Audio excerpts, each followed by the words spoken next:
Come on, come on, come on, come on, come on. What up, fam? How y'all doing? No countdown. We just in here. How y'all doing? How y'all doing? We just pop out.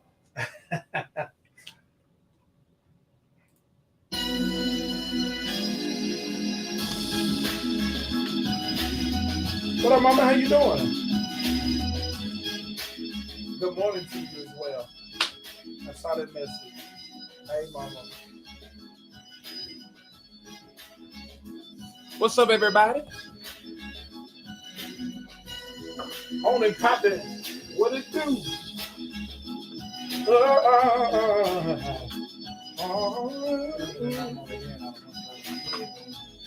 Blessed are the peacemakers. The peacemakers.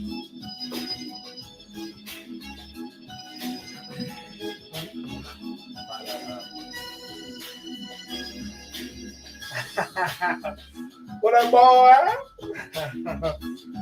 Pastor Deloach, how you doing, brother? Dennis said, hey there, Pastor. Montgomery's Inspiration Station, Praise 96.5 FM, WMGY. You locked in with yours truly, the Crown Prince, Pastor Trey. And Pastor Levy. See, there you go. Hey, look, I'm over here trying to get stuff right. There you I go. forgot what I was doing. Look. It's time for Straight Church. No chaser.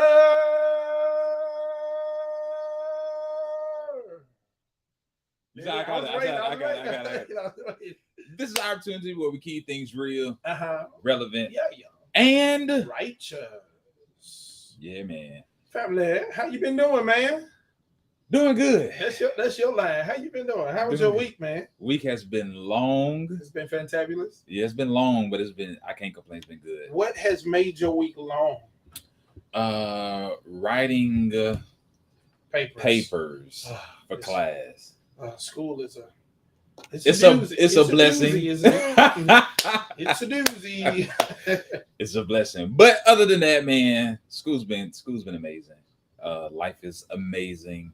Ministry is amazing. I love it. So I'm just enjoying my amazing life. And in your amazing life, there is a great thing that's happening this Sunday. What is it? Yes, at Restoration Church, we're celebrating 2 years of pastoring people. Yeah. This Sunday, 1:00 p.m. Him in there. Yeah, you man. made it, bro. 2 years, Doc. I'm proud of you, Doc. 2 years. Look, the stats show that many would have quit months ago. Absolutely. That's what the stats show. Absolutely. And so we're definitely grateful that God gave you what you needed. Yeah, man. So you can hold on. Hold on. And I won't let go of my faith either. I can't let go. Look, what that lady said. That's a good one. Who is that? Mississippi Man? It is. What's the other one? Been running for Jesus. A long time. But I ain't tired yet. Praise the Lord. Praise the Lord. Man, yeah, so this week has been amazing on your side. Now, I shout out to New Home Megs. They made me feel real special Sunday. Yeah. Your boy was weeping in the well. And I heard your eyeballs were sweating Sunday. Oh, God, wasn't no sweat. It was as if while they were, playing the video, Paul Morton was somewhere saying, "Open the floodgates." For real, man. I can't take this. And then Pastor Skylar Patterson did an amazing job. He did a great job. That's awesome, man. And so it was a dope day. So what was it about the videos that just drew tears from your eyes? I think it's the reality that we as pastors and as people, because we have a heart, pastor's heart, they call it. Mm-hmm. We have a heart for people so much, and to the degree that we give so much of ourselves. Yeah, man. We make, mind-blowing sacrifices. Absolutely. That many don't even know. And often, while you're doing it, you would potentially think that it's been taken for granted or really doesn't matter. Mm-hmm. But for there to be a moment where people appreciate, whatever you're dealing with behind the scenes, and for everything you give publicly, that just brought me to tears, bro. Got you. Yeah, man. To be appreciated is a blessing, bro. So do you look at it as just a culmination of your ministry as a whole, or do you think you're just, really appreciative of the fact of being appreciated as a pastor? Because for some ministers, when they think of their pastor anniversary, it's not just being a pastor, but their whole journey as a minister in ministry. So I don't get into the entire journey portion, although I know the journey is what makes the man, right? I know that's a thing of late. Everyone does, like, how many years in ministry? I don't even focus on all of that. For me, it's like the end of a fiscal year. It's after I toil. Yeah. Because immediately after, of course, we have our revival the week after, Aunt Pastor's anniversary. Okay. And then the week after, as I was telling you, the week right after revival, I normally, in my own fast concerning where God's leading us next year. So I'm already thinking 2024. Okay. In August of 2023. Wow. And so it's like the end of a fiscal year for me. It's like everything has been done. We're at this moment, and then for them to just say, hey, we love you, we appreciate you, we are grateful for everything you've done. You do this, you do that, you do that. And that just blessed my heart. Wow. So it's the good culmination of what I would call a ministry fiscal year. And so it's enough for me to get the ground, hit the ground running, thinking about 2024 here on out. Wow. Yeah. That's something, man. Let me ask you something. So as a pastor, when you survey the landscape of New Home, what is one thing that you can say, if we don't do nothing else right, we got this right? So, and God gave me this conversation in 2019 when I first got there. It was securing the culture. And the culture of New Home was that it was a place that you want to call home. It was full of loving people. It was full of giving people. And it was full of people who had pride in their church. Yeah. And so all we've done is secure that culture. Didn't want to shift them to you're going to be this type of church, and we're going to worship this type of way. Those things, it don't matter. They evolve over time. Right. What really mattered was making sure that the people continued to have that heart of gold, and continue to love people the way that they were when I first got there. So that's what we've really poured our heart into. I don't care what go wrong. One thing you will be able to say is I felt the love. Absolutely. I felt the love. Because ain't no place like home. That's it. That's what Dorothy said, man. Ain't no place like home. So and that's where she wanted to go. She wanted to go back home. I want to go home. I had enough fun with all y'all these animals. This is enough adventure for the rest of my life. I want to go home. Okay. Yeah. And so that's the one thing that I will say that we can pride ourselves upon. So do you think it's the pastor's responsibility to enforce the culture, or do you think it is more of a combination of pastor and people? It's a combination of pastor and people, but I'm always pro-student. So I'm going to say it's the teacher's job. Got you. It's easy, it's so interesting because I don't remember a lot, but I remember things when it came to pastor, right? My first sermon in New Home was "We Will Succeed." And it was Joshua, right? This conversation of success will come because the same God who's with him is going to be with me. And so we didn't know what that success was. Okay. I was just understanding that that's what God prophetically wanted to declare in that moment. And so what God has done for us, the bigger church becomes, the easier it is for people not to love one another. Yeah. We saw that with the church of Corinth, the church of Ephesus, the church of Philippi. Time and time again, people lost love. They lost relationships because the churches got so big, people did not know one another. And that's one thing we're going to do. We're going to spend some time with each other. Wow. We're going to have some fun with each other. We're going to share our faith with each other.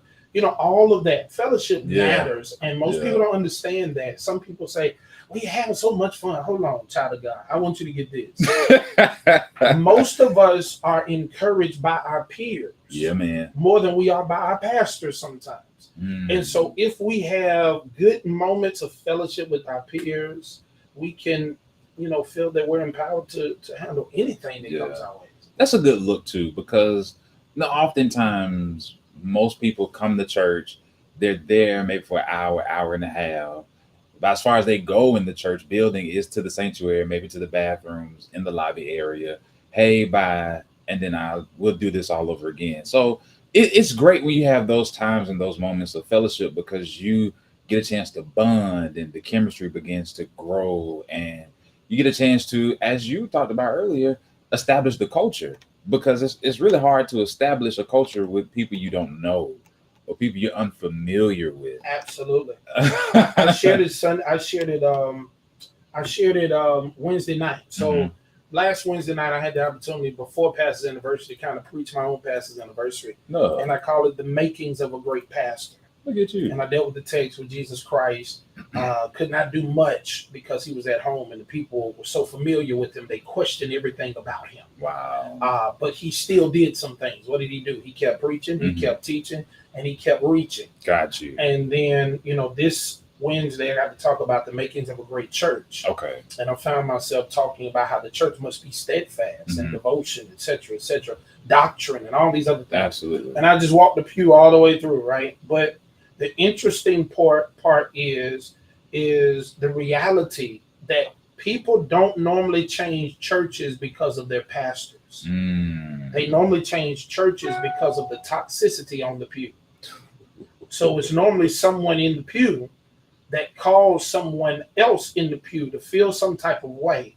And then it just so happened the pastor that Sunday might have addressed something, or just so they might, literally sometimes it's not us. Yeah, man. It's the pews. Yeah.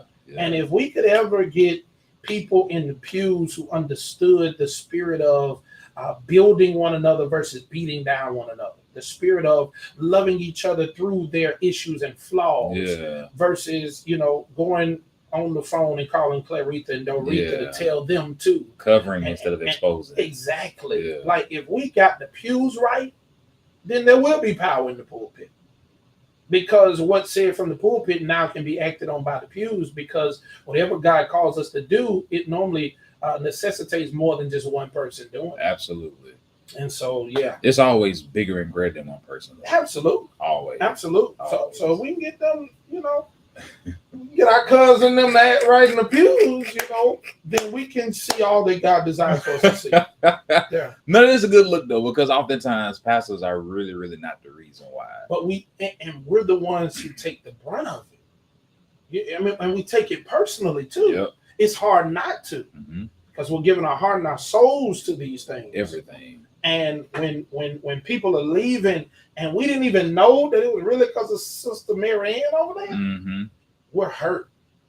We're hurt. Not because what the world or society would say, well, you lost a tithe. No, it ain't that. It's the reality, like our brother Samuel.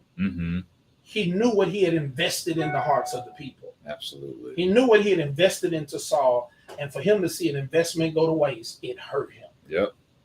Yeah, of course, God comes and says, well, how long you gonna mourn? Because I done moved on. Whenever you're ready to go on, dry to my eyes, and I've already moved on. I've already reserved somebody else. I got somebody else. Yeah, man. Got someone else. Absolutely. But that's the big stride, man. And I'm thoroughly excited. I'm very excited about this season of ministry in the city of Montgomery, Alabama, man. We also have, our anniversary was this past Sunday. Your anniversary is this Sunday, and you're having a 1:00 service. 1:00. So more of us can come and fellowship with you. Absolutely. And I'm looking forward to the fellowship.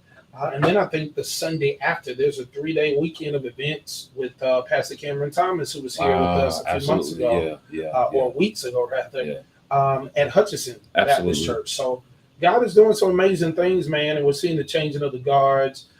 Not to say that those who are no more, but the reality that God is doing a new thing. And I think we should rejoice concerning that in the city of Montgomery. I'm excited to see where ministry is going in the city of Montgomery, especially amongst the younger ministers. And it's just been a blessing to see how each one of us in our own unique and creative ways have been able to express the true gifts and graces that God has blessed us with.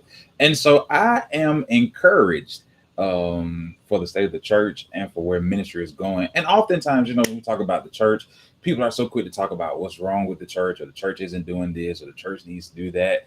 But I am the one who always likes to espouse the things that the church is doing and are doing. You see what I'm saying? Because at some point you get so tired of people complaining, and you just wonder, is the church doing anything good? Yeah. And how can we, compel people to be a part of the church, which is the body of Christ? When I talk about the church, I'm not just talking about the institution.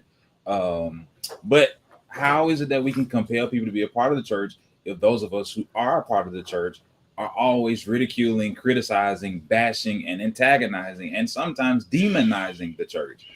I mean, I kid you not. If I wasn't saved, I wouldn't want to be saved. Bro, I kid you not. I had fun in Bible. I had fun because the some of us don't know how good we have it. Man. And we complain about everything. Everything. But that's just us as people. Unfortunately, we're in a society that's full of opinions. Absolutely. And it's full of different platforms. Yep. And so now everyone thinks whatever they think needs to be said. And I think that is that's problematic for us in the body of Christ. And prayerfully, there'll be some wise saints around that can tell some folk to shut up. We need that wisdom. Yeah. Can I say that on there? Shut up. Yeah, I think you can. Okay. I don't think it was banned. So I can say shut up. I think you can say shut up. I said a few times now. I think you can say shut up. All right. There's some people do need to just shut up. Some need to stop. They Man. need to just shut up. Yeah. Because when we keep the main thing, other stuff won't matter so much anyway. Yeah. We here to save souls. Absolutely. Right? That's what it's all about. Now that's what it's all about. Mm-hmm. And if we become more Jesus centered, more gospel centered, absolutely, then we won't have time for gossip and mess. Absolutely. And we won't have time for foolishness. Absolutely. Because we'll be focused on doing what God has called us to do. Yeah. And I think if we focus more on what God has for us to do, we'll focus less and less on what other people may or may not be doing. Absolutely. And at the end of the day, I mean, God has given you a talent or talents. What are you doing with your talent? Yeah. What return can God expect on his investment into you? And I think sometimes we forget that God has invested gifts and graces into our lives and he's looking for a return. And God ain't playing when he comes to conduct his inspection. No. Yeah. It's a QA, quality assessment. You want to know what's going on. And I'm going to tell you why a lot of us have time. Go ahead. It's because we buried our talents. Uh-oh. And because you're not doing anything to be productive with that which God gave you. You buried it. You got enough time to look at everybody else who's trying to build it. And so that's part of it. There's another fellow who say half of us because we weren't saved in the first place. He said some folk weren't saved in the first place. No. How they acting. But we definitely, man, the big question today is, do you still have faith? Yeah, man. And we got a lot of things to cover. We got a lot of things we want to talk about. But the reality is a lot of people are still dealing with devastation in their lives, so to speak, by way of grief, by way of loss, whatever it may have been, and I believe that we're in a season where it's necessary for us to remind you got to have faith in spite of. Period. We lost a foundational member of our church this week. Oh, wow. One who was definitely an encourager and a hard worker, a great deacon that we emeritized a few years back. And it just goes to remind us to make sure that we give people their flowers while they're yet living. Absolutely. And so definitely his family and some others who have been impacted by his life and his legacy are in a space now where, they have to deal with the grief of losing someone who mattered so much. Yeah, man. But it's not only just grief, right? There's a lot of people dealing with financial issues right now. Absolutely. We're in August, and kids went back to school just a few days ago, right? Yeah. And there's some parents who are struggling to get uniforms. Yep. Struggling School to get supplies. their children. Yeah, they can't get them nice shoes so that they won't be talked about, or and meanwhile, not even to say the least, to talk about these kids, right? They're grieving because their cell phones have to go in a new little bag. So I've heard. Interesting. Yeah, the kids are mad, man. I want my phone. Why do I have to put it in this bag and still carry it? And then there's the conversation of the schools are cold and they need jackets, or the conversation they can't wear hoodies now or something. There's so many things. Yeah, there's so many things that people are allowing to consume them in this season that could be a good showing that they're lacking faith. Yeah, that things are going to work out for their good. Yeah. And so, what do you say to those people in the month of August, Trey? This is the 8th month. Yeah. and 8 symbolizes new beginnings. Absolutely. And so I would just encourage people, one thing you have to always bear in mind, that whenever God is doing something major in your life, that's when it seems like it's the most messiest. Like when God is about to do something that's going to just blow your mind, it seems like all of hell is breaking and busting loose. Yeah. And that's when you really have to rely and hold on to your faith, because it is in those moments that God is allowing your faith to be tested, not for where you are, but for where you're going. Absolutely. And in order for you to accomplish great and mighty and major and big things, your faith has to be great and mighty and major and big. Yeah. And so as God causes you to ascend, as God stretches you, as God, allows you to march forward, as a shout out to Overseer Poole, you have to understand, man, that faith is necessary and it is a necessity for where it is that God is taking you. So be not dismayed. Whatever betides you, God will take care of you. Beneath his wings of love abide. He will take care of you. Brandon, you about to shout at me. And as I shared with Restoration on last week, we got the hookup. And I'll let you hear me. Man, let me tell you something. Over the last couple of weeks, God has been blessing our congregation so much so, man, we've been getting reports of people getting raises and promotions and new jobs. And one of the things as a pastor I've been praying for our ministry is that as they grow closer to God, that they really begin to appreciate all of what God has done for them. Because oftentimes we get the things, but we fail to appreciate the one by whom the things were given. So we appreciate the gift, but we don't appreciate the gift giver. Right. So, I like that. That's a good conversation. Yeah, I think our guest is. Oh, we got a guest coming? Yeah, I think our guest is coming. So listen, everyone, y'all keep it locked. We got to get some things situated in the studio. We'll be back on the other side of the commercial break. Keep it locked. This is Praise 96.5 FM. Straight Church Notation? No, WMGY. Oh, WMG. Look at it. Oh, look at him. He'll catch me off guard. I said, hold on, what do I say right now? Family, how y'all doing? And I encourage every one of y'all. Just another day. Hello. What y'all cooking tonight? Shout out to y'all, fam. Thank y'all for tuning in. My mama here. We see you, Brother Dennis Deloach. Sister Ruby Barton, good afternoon to you. Sister Cap, how you doing? Sister Erica Thompson, how you doing? Sister Leah Palmer, how you doing? Sister Jacqueline James, how you doing? JG, what's up, brother?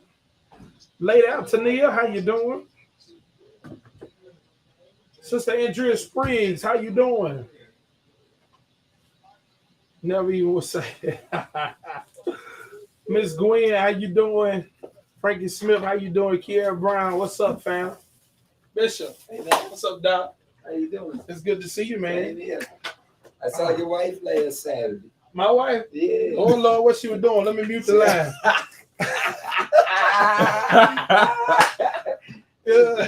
At the school. You too low, Doc? I need to get you a little higher. Is it? With it laid up? I can give you this one. You want this one? This is good. Okay. Oh, she was working at the school. Yeah. Better had been. Hey there, Mama Angie. Your mama on here, Trey. What's up, Mom? Oh, boy, sucking his teeth. He getting I old. was drinking the Gatorade. My boy getting old. I was drinking the Gatorade. Sucking your teeth I was like drinking the Gatorade. my granddaddy suck your teeth. I was drinking the Gatorade. So, fam, look, man. It's Friday. I ate pizza yesterday. I don't have a feeling for Taco Bell, although Pastor's anniversary came, so you know I got at least $300 worth of Taco Bell gift certificates. What should I eat tonight? I'm interested. What y'all think I should eat tonight? Because y'all ain't cooking. So what should I eat tonight? It's the fact that you... Bree, how you doing? It's the fact that you're desiring something other than Taco Bell. Yeah, man. I'm still gonna go through there and get a freeze. I gotta get it by her blast freeze, but you just can't stay away. It's too hot outside. It's too hot. that thing reminds me of back in the day when we living in Buckingham. Me and my dad cut the grass, and he take me up there to the what was the raceway? Right in front of the old food world. Yeah. We get that icy, and get some hot fries. He used to give me the small bag. That wasn't man enough. Yeah. Nah, come on now. I ain't eating no salad. Now, what you trying to say? I don't want no grass. Okay. I'm gonna have to eat some meat or something. I might have to run the that Five Guys. You went to Five Guys, they got a secret menu now. Really? So you can get a grilled cheese and add the patties in. Oh, really? So that's like a patty melt. Really? Oh, it's amazing. It's amazing.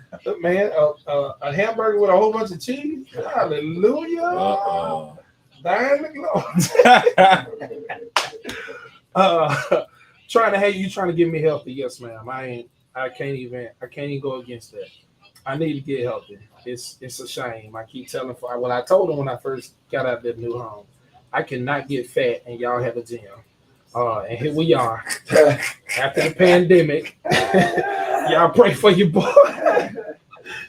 That's normally what gets you. It looked nice. That's what gets you. Got me good. Got me real good. Hear me? Yeah.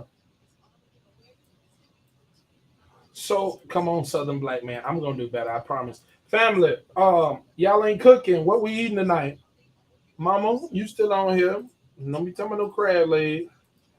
Ruby Barton, Sister Cap, what y'all eating? Huh?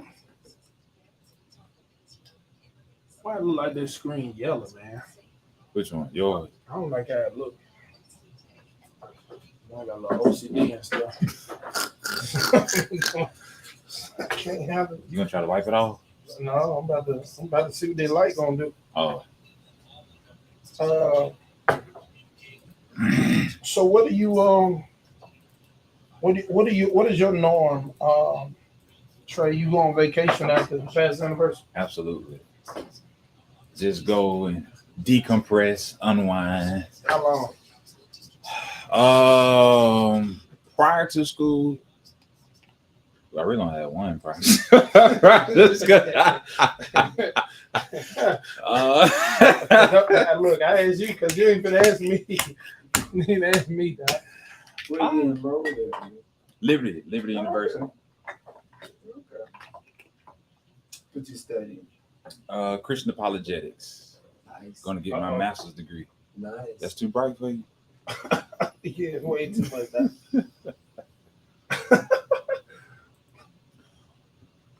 Okay, someone in there. But Anybody talking about food? They ready to see what apologetics. He gonna be around here intelligently Arguing. arguing. That's right. Arguing. That's right. Arguing. The devil is a lie. That's right. The race is not given to the who? The devil is a lie. Hey, look, they still want us to do that show too. Really? We're gonna have to do that. We'll do it. The most misquoted scriptures. Oh Lord, I'm finna mess some folk up. Please keep reading. Go to the next verse. The next verse. That's the name of it. The next verse. Don't just stop here. Keep on reading. Say what 3:17. Oh man. But no, this year, man, we're gonna just take a couple of days just to get away. Take a day to get away. Unwind. Might as well the member took theirs, didn't he? Then he asked, Gone out something. Pastor, we gonna be gone. We'll be back. Members don't tell you. They just bring it up on you. Then you got the ones that just go. Yeah. And then tell you when they get back, oh, Pastor, I was gone to such. I brought you this. Did you leave your tithe? That's what I want. I'm so grateful for this keychain. Wow. We love you. We love you. So, Bishop, was it ever a struggle for you I gotta bring Bishop on here. Yeah. Hold on. Was it ever a struggle for you to create the time to just get away for you and your wife? You know, during the throes of ministry, being a pastor, having other engagements, things like that, and being a part of a fellowship? Was it challenging for you to just create or make the time to just? And y'all away? say, hey, Bishop, Absolutely. in the chat, y'all. Because hey, because we become dependent Mhm. on our need for them needing us. Wow. Mm, You know? Wow. the need to be needed. And so Wow. we make it hard. They like as if they can't get through without us. Wow. And so it's important to get away. So at what point did you realize it's okay for me to go? Probably I started doing the sabbatical maybe about 10 years ago. Wow. But when COVID came, Okay. I didn't. So for 3 years, I didn't take a sabbatical. Got you. because, we were in the midst of the pandemic. Right. And as we were coming out of COVID, man, I took 2 months. Wow. Yeah, I took 2 months away. And it was the best thing I think I've done in ministry in a while because I Wow. had those 2 months to just clear my head. Yeah. Spend some time with the Lord. So each year I normally take about 3. Okay. I'll do one by myself. I'll do one with me and my wife. Okay. And then since my kids been grown, we really hadn't done. Got you. Like Okay. normally before they were out of the house, we would do a week with them. Wow. Yeah, it's definitely necessary. Yeah. That's something. Those 2 months last year really taught me that our church was healthy because they made it through the 2 months without me showing up at all. So How did you prepare them for that? Yeah, that was the first time I've ever taken it. How did you prepare them for that? I think talking about it, leading up to it, talking with leadership and setting things in place. Okay. They understood that I was tired. Wow. Needing a break, man. I had buried so many people, not personally from church. Yeah. But just so many friends had died. Okay. And a couple of family members. And so, Yeah. it went really well for us. That's good. Now, I don't think I would take 2 months again. Not all 8 weeks together anyway. But they handled it really well. Wow. I think it's definitely me. That's good because in some of our brothers from a different persuasion, they believe in taking sabbaticals. Like they schedule them. It's in there. As a matter of fact, most of theirs are paid for. Yeah, that part. They and not necessarily by the church, but they get grants. Yeah. To fund their sabbatical. Yeah. So It made you grunt. I have to go back and look at one of my ministers turned me on to it. And there's grants out there that will literally pay for our pastor to do a 2 week sabbatical. Wow. So That sounds like a blessing. A tremendous one. A tremendous one. Now, how did you disconnect though? Did you watch service? I did sometime. And then And you ain't send no reports? No, I ain't send no reports. You ain't send no critique? No. Because that's not disconnecting. Right. You still there behind the scenes and what have you. So I didn't do that. I didn't even watch every Sunday morning. Sometimes I went back through the weekend. But it's just I at that time that the 2 months one I was I was so mentally exhausted. You know, it took me a whole week just to start sleeping. Wow. You know, so Man. yeah, it's pastoring is something. It makes you Nobody else has pastored through a pandemic. no, dog. All us deserve an This award. generation, absolutely. I told him I feel like I'm about 10 years old. They said 4 years. I said, you sure ain't been 9? Nah, that pandemic was weighing us out. Yeah, absolutely. Absolutely. Tearing us up. We was on more lives than we had ever been in our life. Zoom. Everybody got a green room in their house now. Everybody got it right. That's you want to hear those commercials? Those not commercials, but the sponsors. Yeah. Okay. What's up, Mama McCall? How you doing? She said hello, Bishop Hardy.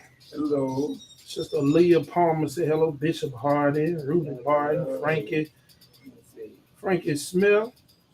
Zamiz Grace said she need that information. She need to get that grant for her pastor. Okay. Yeah. Was that it? Cute. Yeah, I believe it's about the year to go, man. Mm-hmm. There you go. Trying to share the live. Have you shared the live yet? Make sure you share it. I just share it myself. Yeah. Montgomery's Inspiration Station, Praise 96.5 FM, WMGY. It's 3:38 here in the capital city. You're hanging with yours truly, the Crown Prince, Pastor Trey. Pastor Lee B. I'm tired today. Why are you so tired, man? Man, I've been playing golf during the week. You gotta do something else if you. I'm Tiger Hood. I'll let you, boy. I got new home golf balls for you. This man. If it can be branded, I'm just convinced that you're gonna try your very best to brand it. Find a way of making one. Though. I'm gonna start leading on the golf course. I'm gonna write the address on the back. Come to church. Come to church. You know the men be golfing during service. Come to church. Come to church. Listen, look, that's just an excuse to lose some balls. We're gonna have to get you out that golf course. Nah, Doc. Yeah, we got. Yeah. Nah, Doc. I'm gonna go national. No. I'm going PGA. Let's go. But how is that gonna work though? When because you got fly back to preach. The invitations and the classes gonna get you. Golf on Sunday. Listen, we do want to take this time to shout out one of our sponsors, the Wellness Coalition. Listen, everybody, did you know that breastfeeding is good for both moms and babies? As an infant grows, breast milk changes to meet the baby's nutritional needs. Breastfed babies are less likely to get ear infections, die of sudden infant death syndrome, and they are less likely to be obese in childhood. Meanwhile, breastfeeding moms lower their risk of developing hypertension, type 2 diabetes, and cancer. They are also more likely to lose the weight they gained during the pregnancy. The Wellness Coalition in Montgomery is offering free support and resources to support families who are breastfeeding. Find a list of free resources online at thewellnesscoalition.org/breastfeeding or call the Wellness Coalition at 334-293-6502. That's 334-293-6502. It's the Wellness Coalition. I love it. Yeah, man. It's also cheaper too. It's also cheaper. Infamil and ain't no WIC vouchers, okay? Amen. So you're an advocate of breastfeeding? Oh, holla at you. Don't get me started, man. You know, Yeah, I remember you went for this conversation and go left. I was stupid. That's very Right. Now, remember, we're so excited. We have a guest today. He's not a guest. He's not a guest. Yeah, he is a cousin. Yeah. And by way of how life has been and went, he's also a second generation preacher now. Man. In Pop's pastoring, a preacher. Oh yeah, but I was pastoring proud to him. I know. I just say the way life. You know, we've been interviewing a lot of second generation preachers, so I just want to keep it going.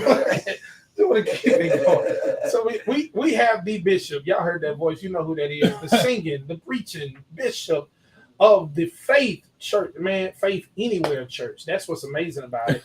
You can catch faith anywhere. We have none other than Bishop Hardy, Frederick Hardy. Y'all make some noise for one of the OGs of the city of Montgomery. Woo, woo, woo, woo, woo, woo. One more. I went to the funeral. No, not the funeral. I went to the cemetery and I rung my alarm. One more. Now, that thing used to shake me up. I said, how he so smooth with this? One more. They out there hollering under the pew. One more. But it's such a blessing to have you here, Bishop. What you gonna do with it? I'm crazy. You know, you just gotta let it be. Just let it be. That's it. Look, I can't help it. But we're so excited to have you here, Bishop. You and I was talking this morning, and I think it's been amazing to see the growth and the progression of faith. And so we titled this, you know, honestly, this I want to say lesson because I'm always preaching, but this episode, do you still have faith? Okay. Because the reality is when people go through traumatic situations and when things occur that they were not already prepared for, it could cause their faith to waver. But what we've been able to see from afar concerning Faith Church is that the faith is not wavered, it has not waned, but the people are still worshiping. The people are still pushing through what seemed to be a very tragic moment. And now it looks like God is allowing you all to come back soon to where you were. Yeah, God is faithful. Absolutely. You know, He's faithful. I think the testing of faith is the proof of faith. You know, if you quit while you're going through, what's going to be the testimony? Yeah. And so we've our people have been incredible throughout this whole process. It's been right at 6 months now. Wow. Over 6 months. March the 2nd, when the fire destroyed our place of worship. But in the midst of those 6 months, I've seen our people just be incredible people and rise to a level of faith that we preach about, but actually seeing that manifest has been overwhelming. Yeah. Absolutely. So what does it look like? You know, that scramble can be hard for some. And I guess as we get into what it looked like, where did you start worshiping? How was worship? You know, we're often reading in James, those who read the verse before the other verse, count it all joy. It talks about how the saints were scattered. How did you keep the church together? Well, I think the most important thing for us was the Sunday right after the fire was to be on the ground. I think that really brought our people together because we were home and we were able to see that even after the fire, we were still connected. Yeah. And then, you know, the point of giving directions, you know, leadership isn't leadership if nobody's following. Absolutely. Wow. You know, and so giving directions and being able to lead in the midst of a storm, it has been a challenge. It's more work. But the people, I think the people have a greater respect for leadership as a result of this fire. faith is stronger. That's I think good. faith is stronger than we've ever been, and and that's coming out of a pandemic. Yeah. But at the same time, we're really wanting to be back in our own space, because as it is now for the last 6 months, we've only had Sunday morning church, and of course we've done our community serving events, and that's kind of given us time of fellowship. But not having the space to really do Bible study, rehearsals, music ministry rehearsal, not having office space and all of that, and having to learn how to be pretty much a mobile church. Yeah. Wow. But it's taught us quite a few things, and I'm grateful for it. Being a mobile church, just because you went there, that's not what we really do, like our culture. So how did that work for you? Galvanizing those volunteers and keeping them on a schedule, etc. Yeah, that's something. God, That's something. it's a heavy lift. Absolutely. So because we're in the hotel, the biggest challenge was, okay, we gotta set up and break down every Sunday. Every Sunday. Wow. And so you gotta have people who are dedicated to do that, because on Sunday mornings I'm in Selma at 7:00. Got you. In Selma. So by the time I get back here, it's right at 9:30ish. And everything is in place. And so there are people who go the extra mile, who get up early, who go and set up what is set up so that we could have a worship atmosphere. There are other Pastor Tony Peoples who opened the doors of his church for our music ministry to Awesome. rehearsal and be prepared for Sunday morning. And Yeah. so it's having people and having connections. People who want to see you make it. People Absolutely. who are tied into your survival. So it's been incredible. Not easy, because people are people. Absolutely. Not easy, but having a rotating schedule where different people are scheduled for different Sundays and what have you, it has worked well for us. But any pastor wants his own place. Absolutely. Absolutely. Well, we definitely shout out your church for their ability to be faithful. I appreciate that. Because that's a lot of dedication. Many people don't understand what goes into setting up for a service. And preparation, man. Yeah, me and Pastor Trey for certain can attest to that. Yeah, because Pop made us do it. We put them drums together. I don't know when they get that speaker right. Hooking up speakers. Oh, make sure the wires are together. You talking about a tedious journey. Yeah. Even sweeping and cleaning up, just whatever. And I'm a little anal about certain things. Yeah. If the sound, if I'm hearing certain things and I don't like it, y'all get the sound right. Yeah. You're in a different room, different atmosphere. Yeah. And so just the people's patience, people being patient with you is absolutely. And then still, trying to engage an atmosphere of a family, even though we're not in our own space. This is where we are right now. So we got to make the best of where we are. I also want to shout out your creative minds. I don't know what you call them. I call my folk a PR squad, but you got some folk over there that know how to make it look so good. Yeah. I've been on Facebook, over these past 2 weeks, and I've been seeing stories or reels, and it's like, man, it's good to see them still doing the work. It's easy for moments like this to make everybody's hope, just dissipate. But they're still excited. That's a blessing. And I think that's one of the things that we did initially talk about was we didn't want to take our people somewhere where where their faith was not going to be stretched. Right. So we chose the locations we chose because we wanted them to feel like that they were valued. I love it.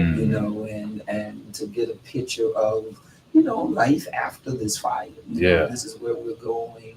You're in great environment, and it's worked really well for us. The people at Renaissance Hotel have been extremely kind to us. That's a blessing. Extremely kind. That's a blessing. Bishop, let me ask you something. So, up to this point, what lesson have you learned in going through this experience? Because, I've heard that every loss carries a lesson. And so, while you may have lost some things because of the fire, what lessons have you learned? Man, so many. So many. I think the most relevant one for me has been how God brings victory, and then being able to rise out of the ashes. Okay. What we're seeing at Faith is something that we could not have paid for. Wow. We could not have paid for. Wow. But God took this tragedy of a fire, and Faith is being blessed in such a tremendous way behind this. Okay. That you can't. We can't even blame the fire on the devil. Oh, wow. Is that type of blessing? There is absolutely no way the devil would have caused this fire. Absolutely no way. Yeah. Now, what some of the members had revealed to me the night of the fire, and they went back and they started looking at the video from the Sunday prior, because in when you're prophetic, you don't always remember or know what you have released. At least I don't. Okay. So they came to me and they said, Bishop, you need to watch this. And when they showed me the video, in the midst of worship, I kept saying, I sense fire.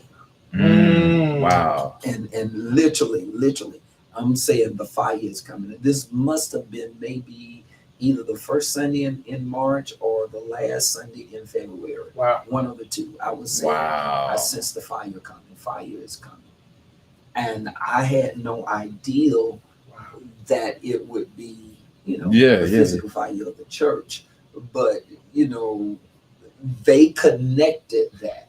Wow. And so, is the validation that God sends to his word, and the fact that God lets you know, no, don't blame the devil for this. Yeah. I did this. Yeah. And out of this, I'm making all things new. That's heavy. Yeah. Man. That's heavy. Yeah. Because we give the devil so much credit. Too much. Too much credit. Too much. Absolutely. Too much. He did nothing. Too much. Absolutely. My little cousin say, Nathan. Nathan. Yeah, I think that's Too beautiful. much. And man, and I'm still stuck on this mobile church, because that is, I see, you can get on YouTube and see people set up and break down. It's like, oh my God, it's going to be hard. And so I think, while you learn that lesson, and I heard you say it, faith is stronger because of it. I can only imagine what effort you're going to get in the house now as a result of the effort that they, shown themselves that they can actually put forth. Because sometimes we don't even know what we have until we go through something. Yeah, and that's interesting that you're saying that, because this week, this is Friday, so Wednesday night, our church is doing 21 days of prayer, and we've been coming to the church doing the prayer time at the church. Well, this week, because they were preparing something within the sanctuary, we ended up going down in the basement and set up a space to do prayer down in the basement. One of the gentlemen who's been faithful at our church, I know, over 8 years, he looked at me and said, Bishop, this is the first time I've ever been down here. Wow. Man. And see, he had never in 8 years, Yeah. minimum of 8 years, could be more than 8 years. But in 8 years, I know it's been there. Yeah. But he had never had the opportunity to go down in that part of the church. Wow. And so what the fire did for us was it made all 89,000 square feet of that building operable. Man. The devil couldn't do that. devil wouldn't have done that, Trey. He just wouldn't have done that. Yeah. So a lot of people were crying, and there are tears because of the attachment, the emotional attachment to the building. Yeah. But my wife, every time she think about what God did through this fire, she weeps like a baby. And it's been 6 months. Wow. It's been 6 months. And I'm telling you, if you start talking about what God has done for her, she weeps like a baby. Is that type of blessing? That's major. Yeah, it's major.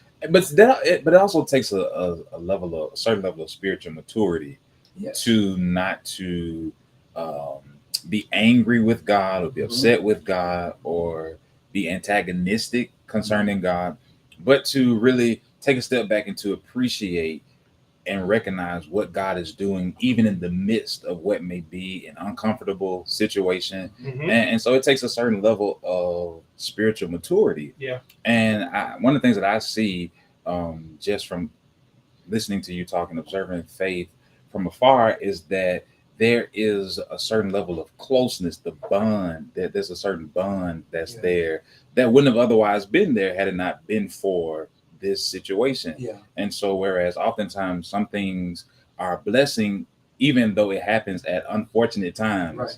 And so I just want to know from you personally, what has been some of the things that the members have shared with you that they have taken away from this experience? Our church has always been the type of church where we paid attention to what was happening corporate. Because whatever was happening corporate for us has always been an indication of what God wanted to do in the individual lives of the people. Got you. And so we've seen several of our people who like our church being placed out of our own space. Unfortunate situation comes along and they're placed out of their own space. One couple that I'm thinking of right offhand, they were on vacation and the commode, the line to the commode broke in their house. Water everywhere. Flooded their whole entire house. Absolutely. Wow. And so now they're out of their entire house, getting their whole house redone over. Wow. That like they want it to be. Yeah. Not like they bought it. Gotcha. Now they got the chance to do it like they want to do it. Situations like that. The people who have come and said, Bishop, because we've seen you walk through this with so much strength, it really has encouraged us to tap in more, to be more attentive to what God is saying. And if you could walk through this and not miss a beat, then what's our excuse? It's those type of testimonies. Our youth, out of this, our youth reorganized, restructured, rebuilt, and I mean, just it's been phenomenal to see, the blessings that God is bringing out of this, and so, and seeing it in the lives of the people. That's major. Yeah, and they attaching what's happening to them to what's happening with the church. Man. So when do you think? And I know there's still some things that possibly need to be done in the sanctuary. When do you think y'all might be returning? We're hoping sometime in this fall. This fall, early fall. Hopefully early fall. The earlier the better for us. But we're hoping early fall. I can't miss a Sunday morning. Yeah. But I'm gonna come and shout with y'all. I know the first evening service. I can't miss a Sunday morning, but I gotta come over and I gotta glide and shout with y'all. I mean, it's so major, and it's a beautiful thing to see because you were just mentioning no one has pastored through a pandemic. I haven't been able to see someone so close pastor through losing the church building and still coming back in a better fashion than potentially they left it. I've never seen that in my life. So I might even need you to write a little book real quick so I can pass it on to the next generation. Because I do believe somebody's gonna need it at some point. Yeah. Yeah, it's gonna bless somebody, Doc. Absolutely. Even if it's not a fire, it could be a flood. Yeah. Don't sense no water. You done got them started. Don't you do that. done got them started. You done got them started. I just thought about it. Let me be quiet. Well, listen, everybody, we'll have more with Bishop Hardy coming up. We got to get legal ID and get some commercials in and all that good stuff. So y'all keep it locked. This is Straight Church. No chaser. With yours truly, Pastor Trey. Pastor Lee B. Y'all keep it locked. Peace out, fam. Yeah, I think that stuff is because we think about the hardships of just normal Sunday. Mm-hmm. But Doc, That's something. That's something. And then he's still going to sell. Doc, how do you do it? Well, You still going down to Selma too? How do you do it? yeah, Doc? man. You know, you have to do what you gotta do. You start at 7:00 in the morning, Lee B. Doc, you know So what you time can I get actually up? come and preach for me. No. And I was going to say, you know what time I get up for the 8 o'clock? Our 8 o'clock service, I get up, new home, y'all click off. About 7:32. Dang. Nah, my body, so let me tell you what happens sometimes. I legit, and I preach 2 separate messages. Sometimes I don't finish, feeling like I'm done because I'm bivocational still. So okay. I don't feel like I'm done with some of my conversation till like 12. Okay. I'm a church boy, so I got to take my clothes out. It's 1 o'clock. It's 1 o'clock in the morning. Dog. Look, it's 1 o'clock in the morning. I'm a church boy. I got to iron. I got to get it right. Yeah. Because I already know I'm going to wake up late, so I got to throw it on and go and get around there. And, the blessing is we got associates and everybody get everything, rocking and roll. And I don't live about, they black folk too. I only live about 5 minutes from the church. Oh, okay. So now I got to be late because I live so close. But 7 in the morning, Jesus, Lord have mercy. It's only 60 minutes later than your 8 o'clock. Yeah, But that's. I'm up at 5 or before on Sunday morning, and I'm out the door at 6. Now, how old were you when you started this? When I started, The 7 o'clock service. well, I started at 7:00 back after the pandemic. Okay. We were at 8. Okay. And I started at 7. We went to 7:00 after the pandemic. And the Saints are getting up at 7. Yeah, they get up. We done by 8:15 though. Oh, so yeah, they got the rest Oh, of so the y'all day. in and out. Yeah, Y'all in in and out. Selma Yeah, at the rest of the 8:15. I'm almost back on. I'm about back on the road. Yeah. Dennis gonna preach it. Tragedy turned to triumphant testimony. Ha! What's your text, Dennis? You know you're going to pull one. Like, what's the text? Man. Whew. So how is your 8 o'clock doing? It's actually growing. Okay. The blessing is, so I'm working on the campus of DYS for a nonprofit. Okay. And so it's literally behind the church, across the field. So in my Meg. So it's growing. I believe there's a lot you of work there, you said? I work on DYS campus for a nonprofit. Oh, I didn't know. I thought you was at whatchamacallit? Where? Down here off of Coliseum. It's my own base. No. Oh, okay. So I work for that. I work for Hope and Fly Ministries. Okay. But we're on the campus. We're on DYS campus. Gotcha. Yeah. Gotcha. So I reach out those young people Gotcha. that make some terrible mistakes. Yeah. Get caught. Even in the city of Montgomery. And so the blessing is, a lot of those employees out there, they work around the clock. So they now have an 8 o'clock service. They can go to bend the corner and be at work. And so it's been growing slowly, but surely. They say slow growth is sustainable growth. Yeah, absolutely. Doc, I love it. Absolutely. That's the real growth, Doc. Absolutely. I want too much swelling. I'd rather you date the church for a while. It made me feel better. You're moving off emotion. But yeah, so it's been a blessing. The hardship is getting up most times. Yeah. But I'm kind of used to it. Once I'm up, I'm up. Yeah. It's just making John 16:33. Check that out. Look at it. You got it, Trey? I'm gonna look at it now. 1633. Yeah. But it's been growing because you're talking. We still have Sunday school at 9 o'clock. Okay. So you're talking, like you said, about a 60-minute worship. Yeah. And once I see that clock on 55, it's time to wrap everything up. Then Sunday school, and it's been a blessing, man. God is. These things I have spoken to you, so that in me you may have peace. In the world you have tribulation, but take courage. I have overcome the world. Reverend Loach, Deloach. Now I need 3 points, Reverend. I need 3.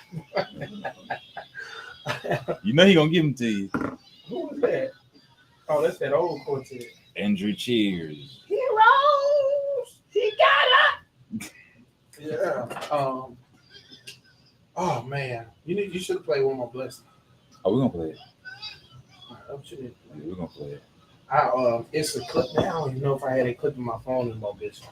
I had this clip of you singing. Dog, when I tell you, man, I was no good. You crushed me that day. It was a Global United Fellowship gathering of sorts. And it had to be, I was out at Whitehall at the time. Okay. And I was attending, and the choir was singing. I forget the brother who's over the choir, Millsap. Okay. The choir is singing my favorite song. Okay. Oh Lord, we give you praise. Dog, you got that tail end. I was like, like your goodness and your mercy. dog, you killed me. I said, no. Jesus. He done got here. Look, you came and got a smooth piece and said, open your Bible. Look, and that I just started doing that. Look, I do that all the time. Every Sunday. I'm gonna get a little piece, open your Bibles, open. Come on, let's turn to Matthew. Look, you didn't have enough. You didn't have let that Marvin Wine and stay stuck. You sung real low. Everybody came back in. You got real hype. Then you said, "Oh, you back." Masterful, Goodness. masterful. How many years have you been preaching now, Bishop? 33. That makes sense. 33 years. Man. About 33 years past preaching. So it's probably around. You about I've been pastor in 31. wow. Man, that's serious. I was that young. Yeah. Yeah, because I was at your installation. Trey was a little boy. I knew he was. Well, how old are you, Trey? I'm 29. Yeah. You weren't there for installation. No. You came a little bit after and sitting in the pulpit. So, Yeah. He's still holding on to that. I was sitting in the pulpit and he couldn't get up. Yeah, you mad? He bit mad. He in his feelings. Yeah, because he was sitting in the Let it go. I'm like, Let it go, Lee. Let it go. I'm like, my dad's assistant, bro. Like, I can't. Look, that's the real reason why he don't. That's the real reason why he took the chairs out of the pulpit at New Home. You so stupid. Oh. Look, that my mama. That's the real reason. Said it, all of us was at the installation. I remember now, I was a little boy. We was at the installation. Yeah. That little church was real small. Yeah. Sitting on that corner. St. James. Yeah, Hope Crossing. I remember that. Yeah, that man sitting in the pulpit and said, bro. He won't let it go. Yeah, his daddy used to preach by revival. Really? Yeah. My bad. He used to pack Oh. that joke out. Our church was so big back then. Man. St. James was so, ooh. Oh, man. St. James used to be bad. I don't tell them, they be talking about Yeah, hot church. you know, them long handkerchiefs. Oh, man. I used to tell him, Bishop was a whole singer back then. He used to do it. Yeah, he used to sing back then. He used to be singing. Yeah. Yeah. It was 3 of them, well, 4 Who was that? in the city. Him, You had Pastor Ellis. Walter Ellis, Uh-huh. Bishop Stewart, Uh-huh.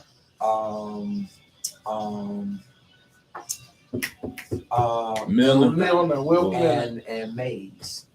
BC Main Mays. Street. Mays, yep. Wow. Another 3, man.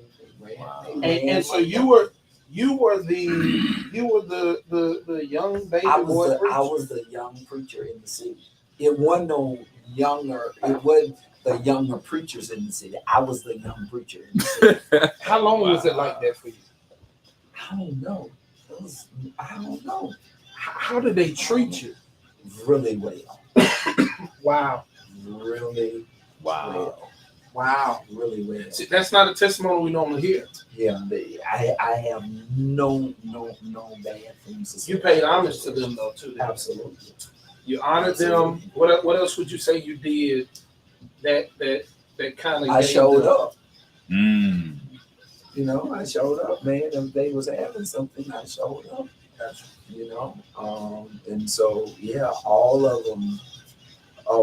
Wilbert Milner gave me my first revival here in Montgomery. Wow. And Pastor Ellis, Walter Ellis, before I went to Selma, started Selma, if he was going to be out on Sunday morning at his 8 o'clock, I was preaching preaching for him.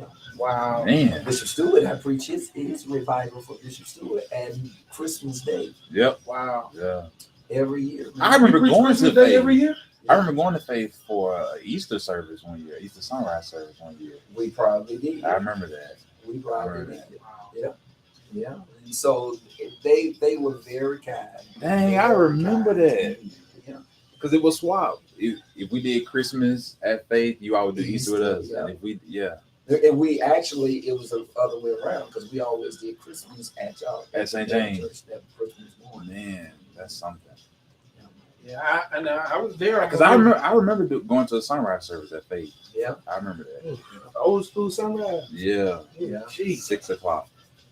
you had to know the Lord Yeah. to go sunrise. But church would be packed. I know. That's Yeah. the thing. Church Yeah. would be They packed. love the Lord back then. Yes.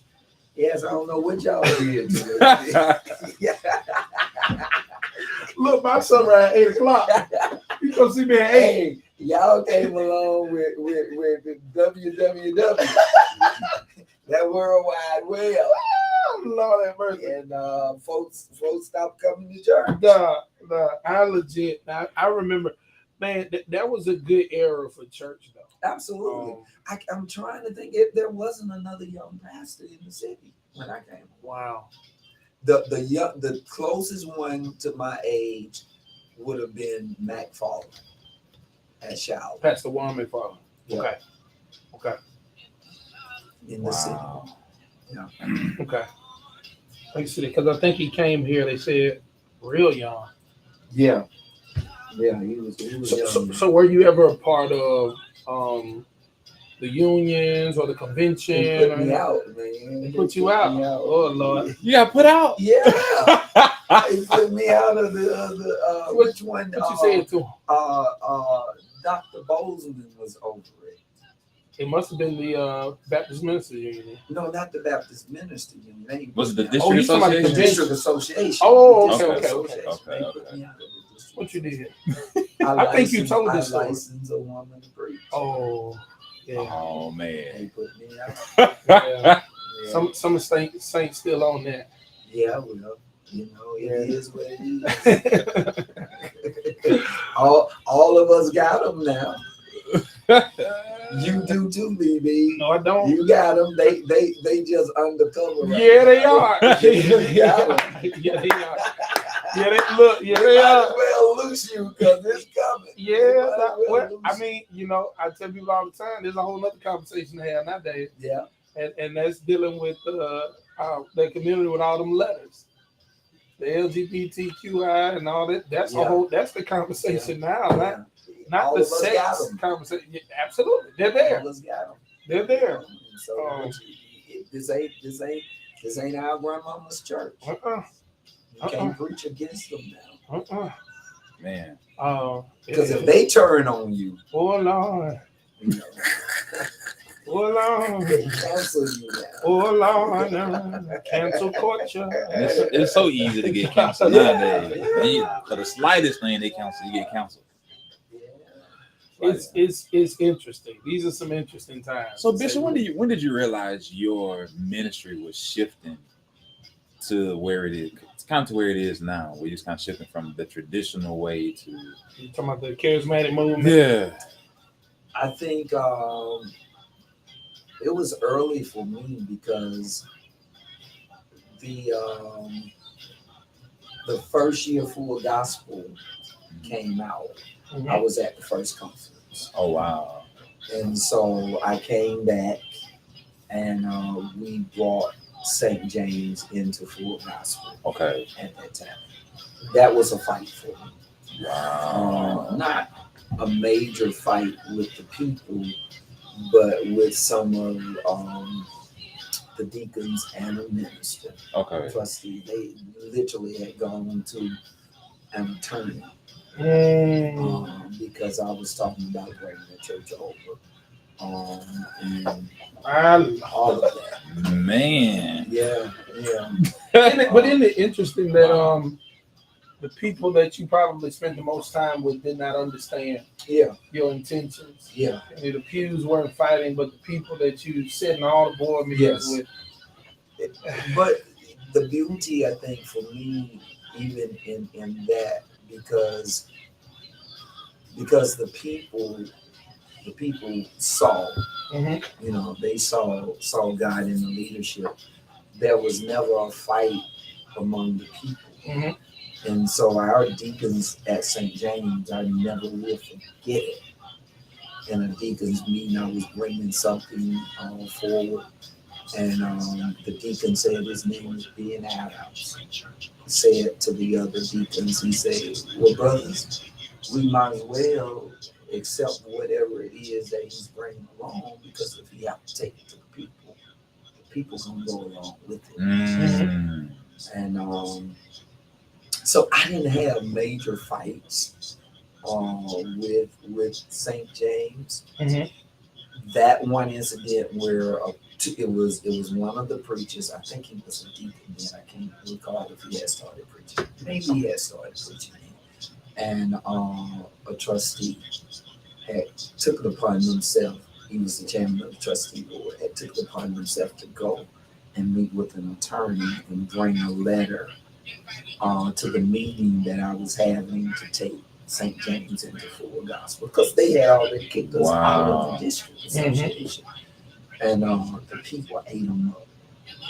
Wow. When they presented that letter, the people ate them up, man. And so the change for me was that. Okay. And what we ended up doing was we always took at least 40 people to the full gospel conference. Okay. And so them being exposed to it helped. It was easier for me to make the transition with the church because so many people was exposed. Right. Man. And so And so how long was it before you were consecrated as a bishop? I was consecrated as bishop in 2012.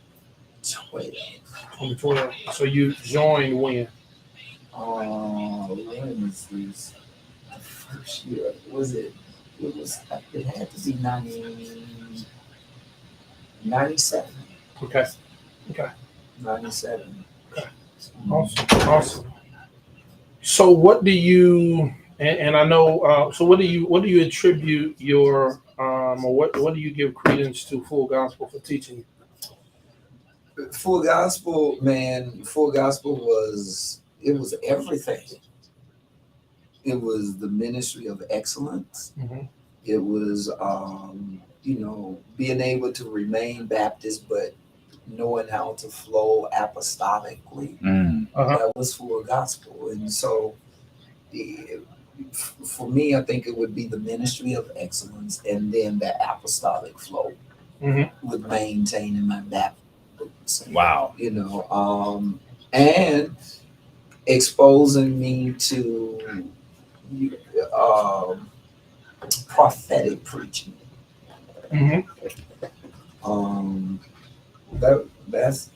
That's Full Gospel. Of course, we know the praise and worship. For the Black Baptist Church, all of that came through Full Gospel. Wow. And so I really have nothing bad to say about Full Gospel, because Full Gospel did what it was supposed to do. And I think they still are doing what they're called to do at this point in that organization too. So, but when it comes to excellence in ministry within the Black church, any of them would have to, Full Gospel would be in that conversation. Absolutely. Absolutely. So then you had another shift though. And you shifted and you joined the Global United Fellowship with your father in ministry, your spiritual father. What do you attribute? And let me ask this, rather, because I think it was an interesting story you shared once before, and I don't know if all of our audience was there, but the conversation even about how and what joined you to Bishop Neil Evans. How did all that occur? You know, a young Black Baptist preacher from Selma, Alabama, right?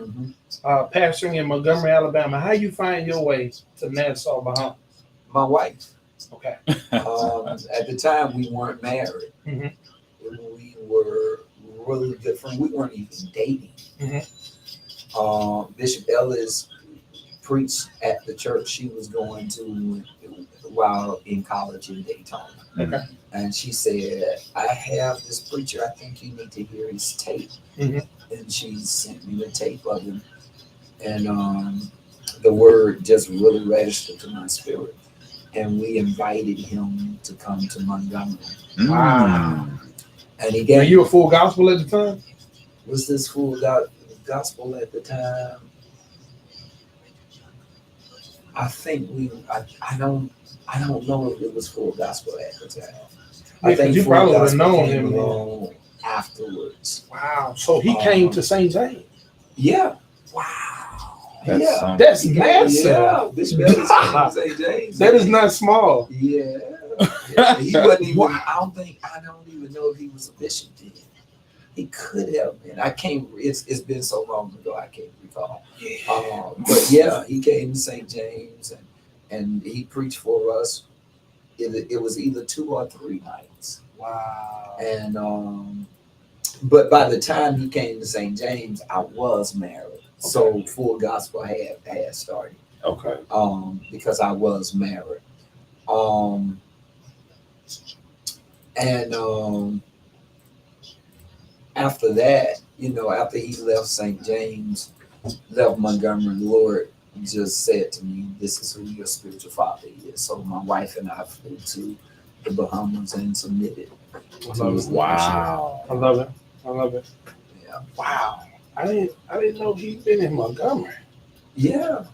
Wow. I didn't know. No. Yeah, man. I was tucked under my dad's wing somewhere out there. Oh, yeah. I didn't know what was happening. Well. Now I can say this. Also. Once that change started happening, people will change on you. And so that's the conversation we had last week, right? Yep. With Overseer Poole. Yeah. So Poole was here last week. Yeah. That's it. We've been having fun. It was a good Wow. conversation last week. We even talked about some of that PK trauma. But we had a good time, kind of. And we actually titled the episode last week. What was it? Are You Fool? How did I miss that? Wow. And so we had fun talking about, he said it was like once he joined Full Gospel, it was as if he served another God. Yeah. And everybody who did associate with them did not associate with them the same after that. Yeah. Which was interesting conversation. Because they made it a battleground. Who is that? Who is that? I think the traditional Baptist church, because Bishop Morton was a part of the National Baptist Association. And when he went to Full Gospel, and especially when he was consecrated as bishop, a lot of the traditional Baptist boys, the top, those big boys, they kind of became frustrated with that. And some of the major boys left with Bishop Morton for a while. Jasper Williams was one of the founding people in Full Gospel. Oh, really? Really? Yes. Oh, you got the history now. We're not even on the air yet. We just on Facebook. Jasper Williams. Jasper Williams? Yes. No. Yes. I couldn't hear him hooping about the Holy Ghost. With Bishop Morton. But of Wow. course, because Full Gospel was a fellowship, Uh-huh. you could have that dual Absolutely. relationship. Okay. But in his initial state, Full Gospel grew so large, so fast that a lot of Baptist churches were coming from the Baptist convention going to Full Gospel, so they do those battle lines. Man. Yeah. Wow. Yeah. And so if you were Full Gospel, you know you couldn't be National Baptist and Full Gospel. Mm-hmm. And one of the leading factors was the freedom of the women to preach. Mm-hmm. Mm-hmm. And so we lost a lot of friends, lot of relationships. I don't think people understand how Wow. rough that is, though. You know, when you really feel led to do something, Yeah, but you're having to say bye to people that were a part of your life. yeah. You know. But in all honesty, I don't think you would find anybody who came to Full Gospel who regret coming to Full Gospel. Not a one. Full Gospel taught us how to value preachers. Mm-hmm. Taught us how to properly, proper honorariums and all of that sort of stuff. Mm-hmm. And so Man. you didn't lose anything for real. Yeah. But who you thought were friends with, you lost that kind of fellowship. Wow. That's something. Yeah. And so you would probably be able to remember. Were you one of the first in this region? I was the first pastor in Montgomery before Gospel. That's a lot of pressure. When Full Gospel first started, they used to circulate this newsletter every month. Mm-hmm. I was the only person in the newsletter from Alabama. Wow. Yeah. And so if you ever go back through the archives, they Bishop Palmer used to tell the story that we were the only church in Alabama that were taking busloads of people to the conference. Because once I was in, I was in. 100%. I was 100% in. Bishop Palmer made me the youth leader for Alabama. Man. When they first organized. Man. Yeah. And so it's Full Gospel was good to us. Wow. That's a blessing. So how many years in total were you serving in Full Gospel? 20 years. It was a blessing to see at the last, was it the consecration? Not consecration, the convocation. The gathering. Yeah. For Global. globals. It was amazing to see the hierarchy, if you will, of the Full Gospel. With global, that was something to see. Bishop Morton and Bishop Neil Ellis there, and Bishop Walker there. Yeah, it was major because that's where we come from, and Bishop Ellis has always been like, don't let me hear y'all say anything bad about Bishop Morton. That's always been his stance. Wow. And don't really have anything bad to say about Bishop Morton. Bishop Morton is Bishop Morton. Bishop Morton is Bishop Morton. Yeah. Absolutely. Shoot. He ain't got nothing bad to say about Bishop Morton. Yeah. Bishop Morton shut preachers down. They shut down. What?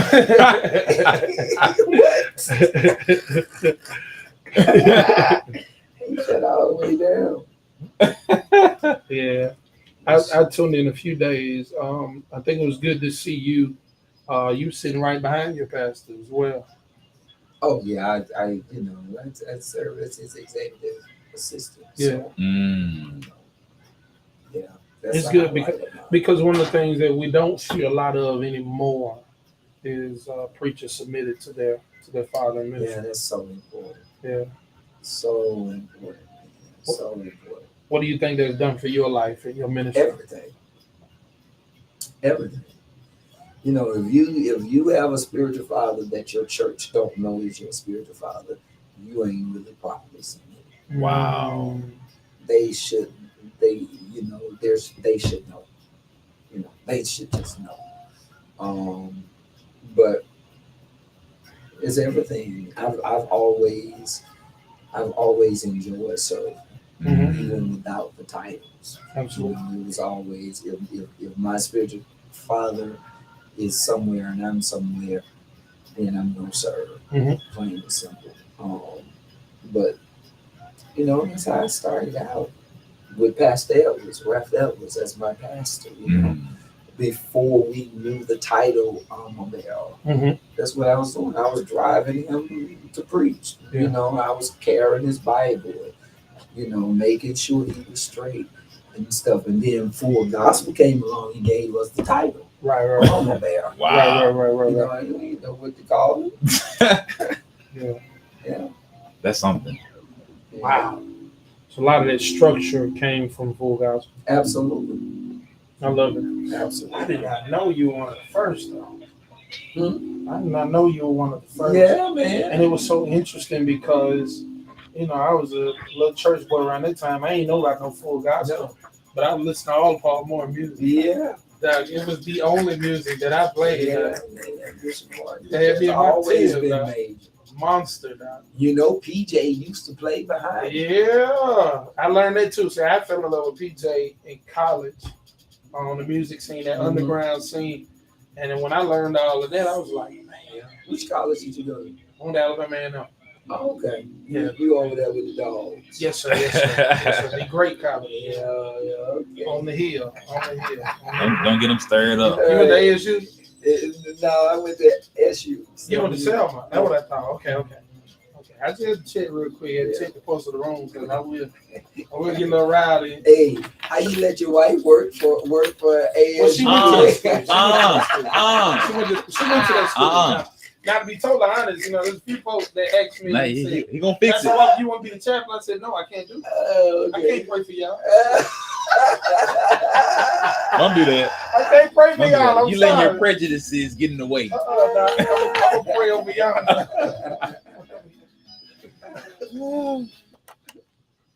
Montgomery's Inspiration Station, Praise 96.5 FM, WMGY.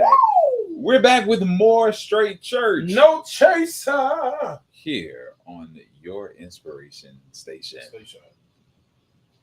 What? You want to do it? No, I was trying to catch you. I don't know the rest of it. So go ahead with it. It's okay. 96.5 FM WMGY. You getting there. You're getting there.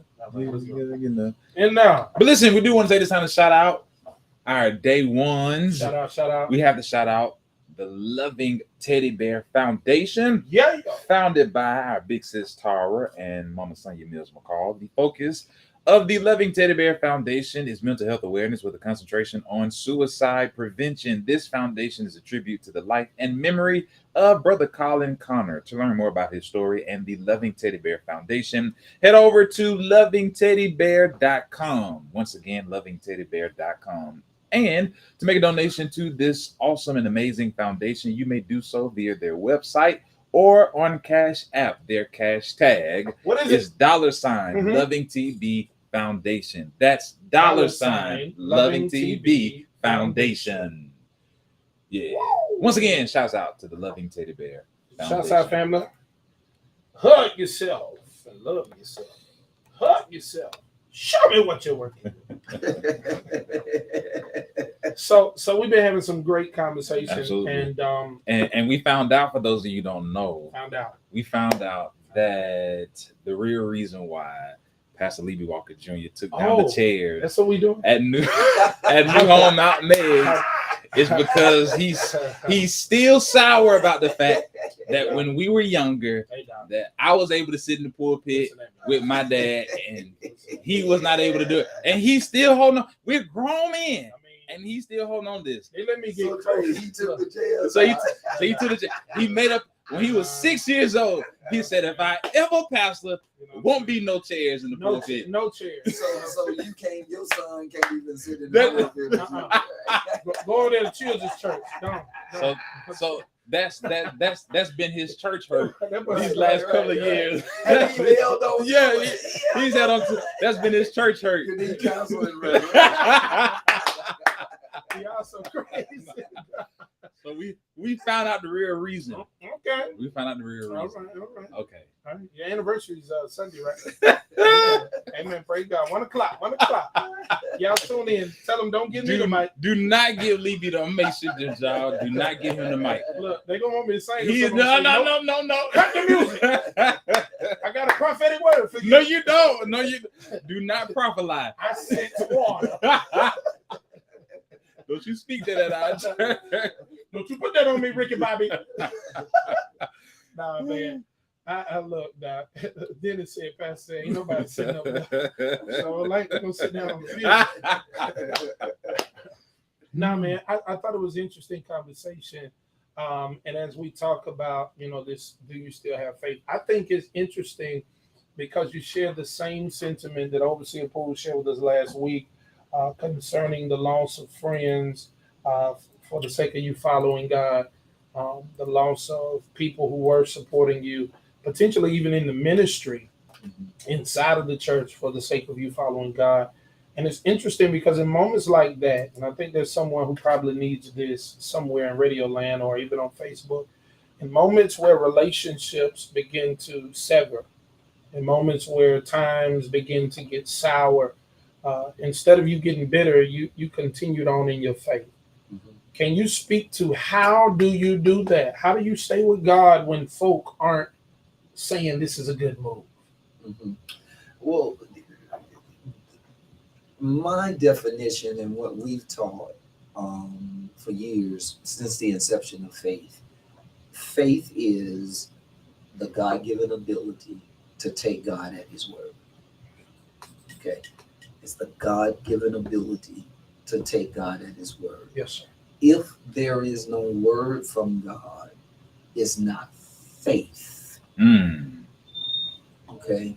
I'm leaning Well, in. let's just deal with faith in God because it can't, people can have faith in whatever. Absolutely. So faith in God requires that God speak a word to you, and you have to believe that. Absolutely. Without evidence. Yeah. You believe it simply because God said it. Mm-hmm. And so if someone disconnect because you choose to follow the word of God, that's not to your detriment. That's to your betterment. Because if they don't disconnect, either they're going to follow you salty or they're going to slow you up. Man. Sometimes, when people disconnect, it's not because there's anything wrong with you, nor is it anything wrong with them. Sometimes people disconnect because your ministry doesn't grow them anymore. And that's okay. See, if my ministry is not growing you anymore, I'd rather for you to disconnect, because if you don't disconnect, you're going to be frustrated. Wow. And that frustration could spread. You could spread that frustration throughout the ministry. And so you have to allow people to, to be people, especially if they're grown. Yeah. People they get to make their own decision. Yeah. And what I've learned in my pastoral ministry and walking with God with faith and losing relationship, and it took me a while to learn, is you have to wear people like a loose fit garment, because you gotta be prepared at any moment to slip out of it. Wow. Let them go. Wow. But what I'm also noticing is people have to, when they come to themselves, or if they're honest, they have to admit truth about you. Yeah. If they ever had real relationship with you. Wow. At some point, they have to tell the truth about you. Wow. Yeah. And that's not always easy for them to do. It's not always easy for them to do. And so you have to give people space. Yeah. And you have to keep the bitterness, and you have to keep the pain and the hurt out of your spirit.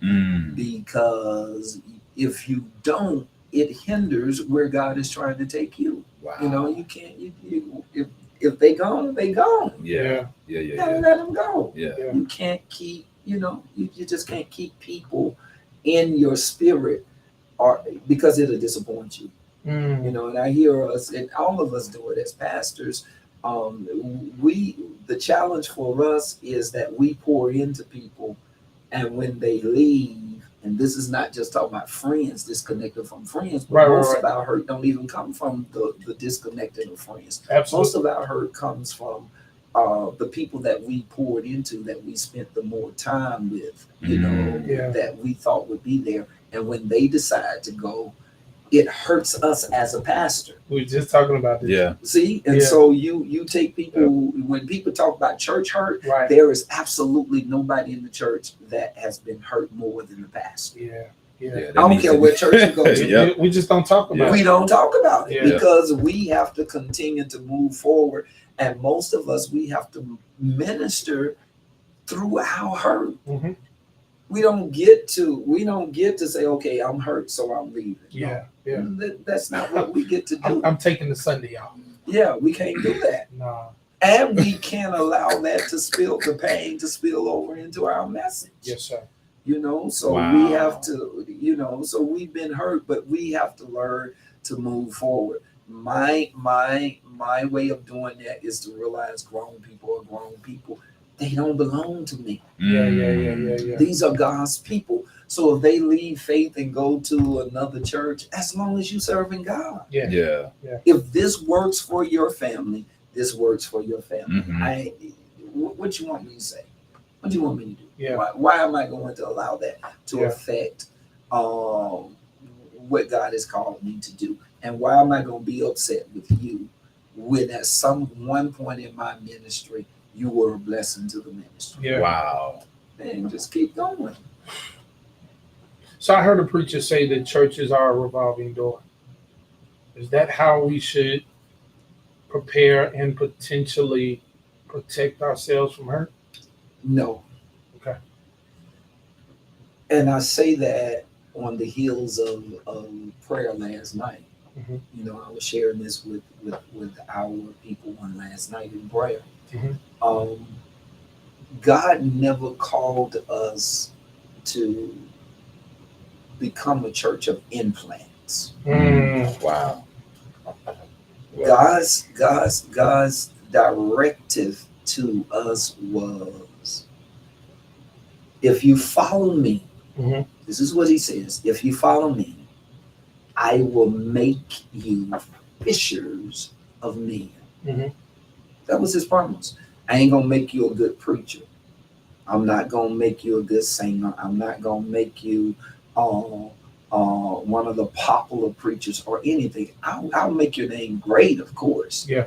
But follow me and I'll make you fishers of men. The business of the church should be making disciples. Yep. Mm-hmm. Yep. Not even, he didn't even necessarily call us to save souls. We make that the thing. We're supposed to train the people how to go out. Yeah, for the equipping of the saints. That's what we're called to do. Mm-hmm. They're supposed to go and get people saved and bring people to the family after people have gotten saved. The church was never intended to be the place where you heard the gospel for the first time. Wow. Never intended to be that.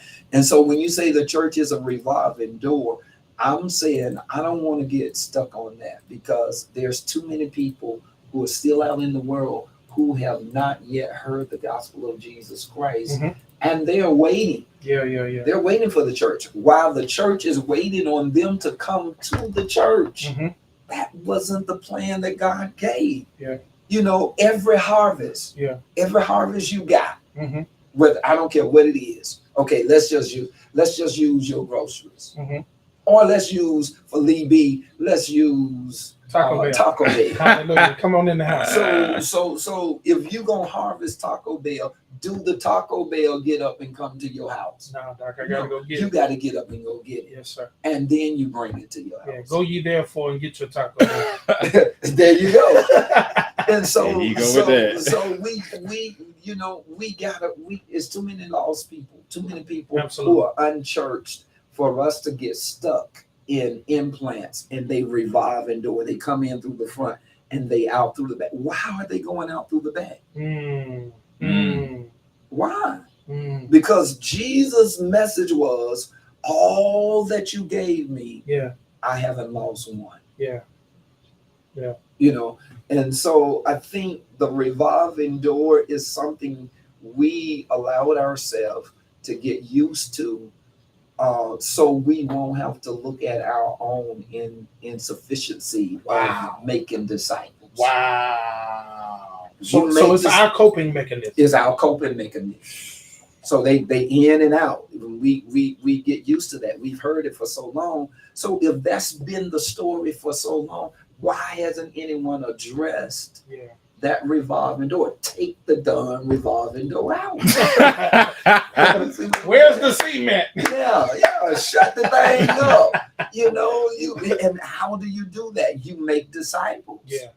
And then I'm dealing with something that I'm just sharing this because I'm just putting it out here.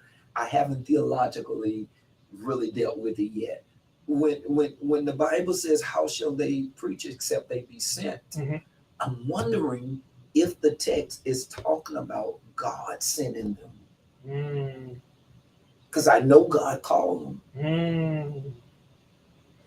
But when you just off the top, you know, when you start talking about being sent, is it the job of the apostolic anointing or spiritual fathers to send them out? You see what I'm saying? Yeah. Because Jesus' disciples came in and they stayed with him until he sent them out Absolutely. 2 by 2. Yeah. Wow. That's something to think about. Yeah. That's And something to so think are we preaching being sent because God sent me? God sent me. God sent me. No. Everything that God does in the earth, he sanctions it by having legitimacy, spiritual legitimacy. Somebody got to sign off on you as a voice of God. Absolutely. For you to be spiritually legitimate. It's getting good.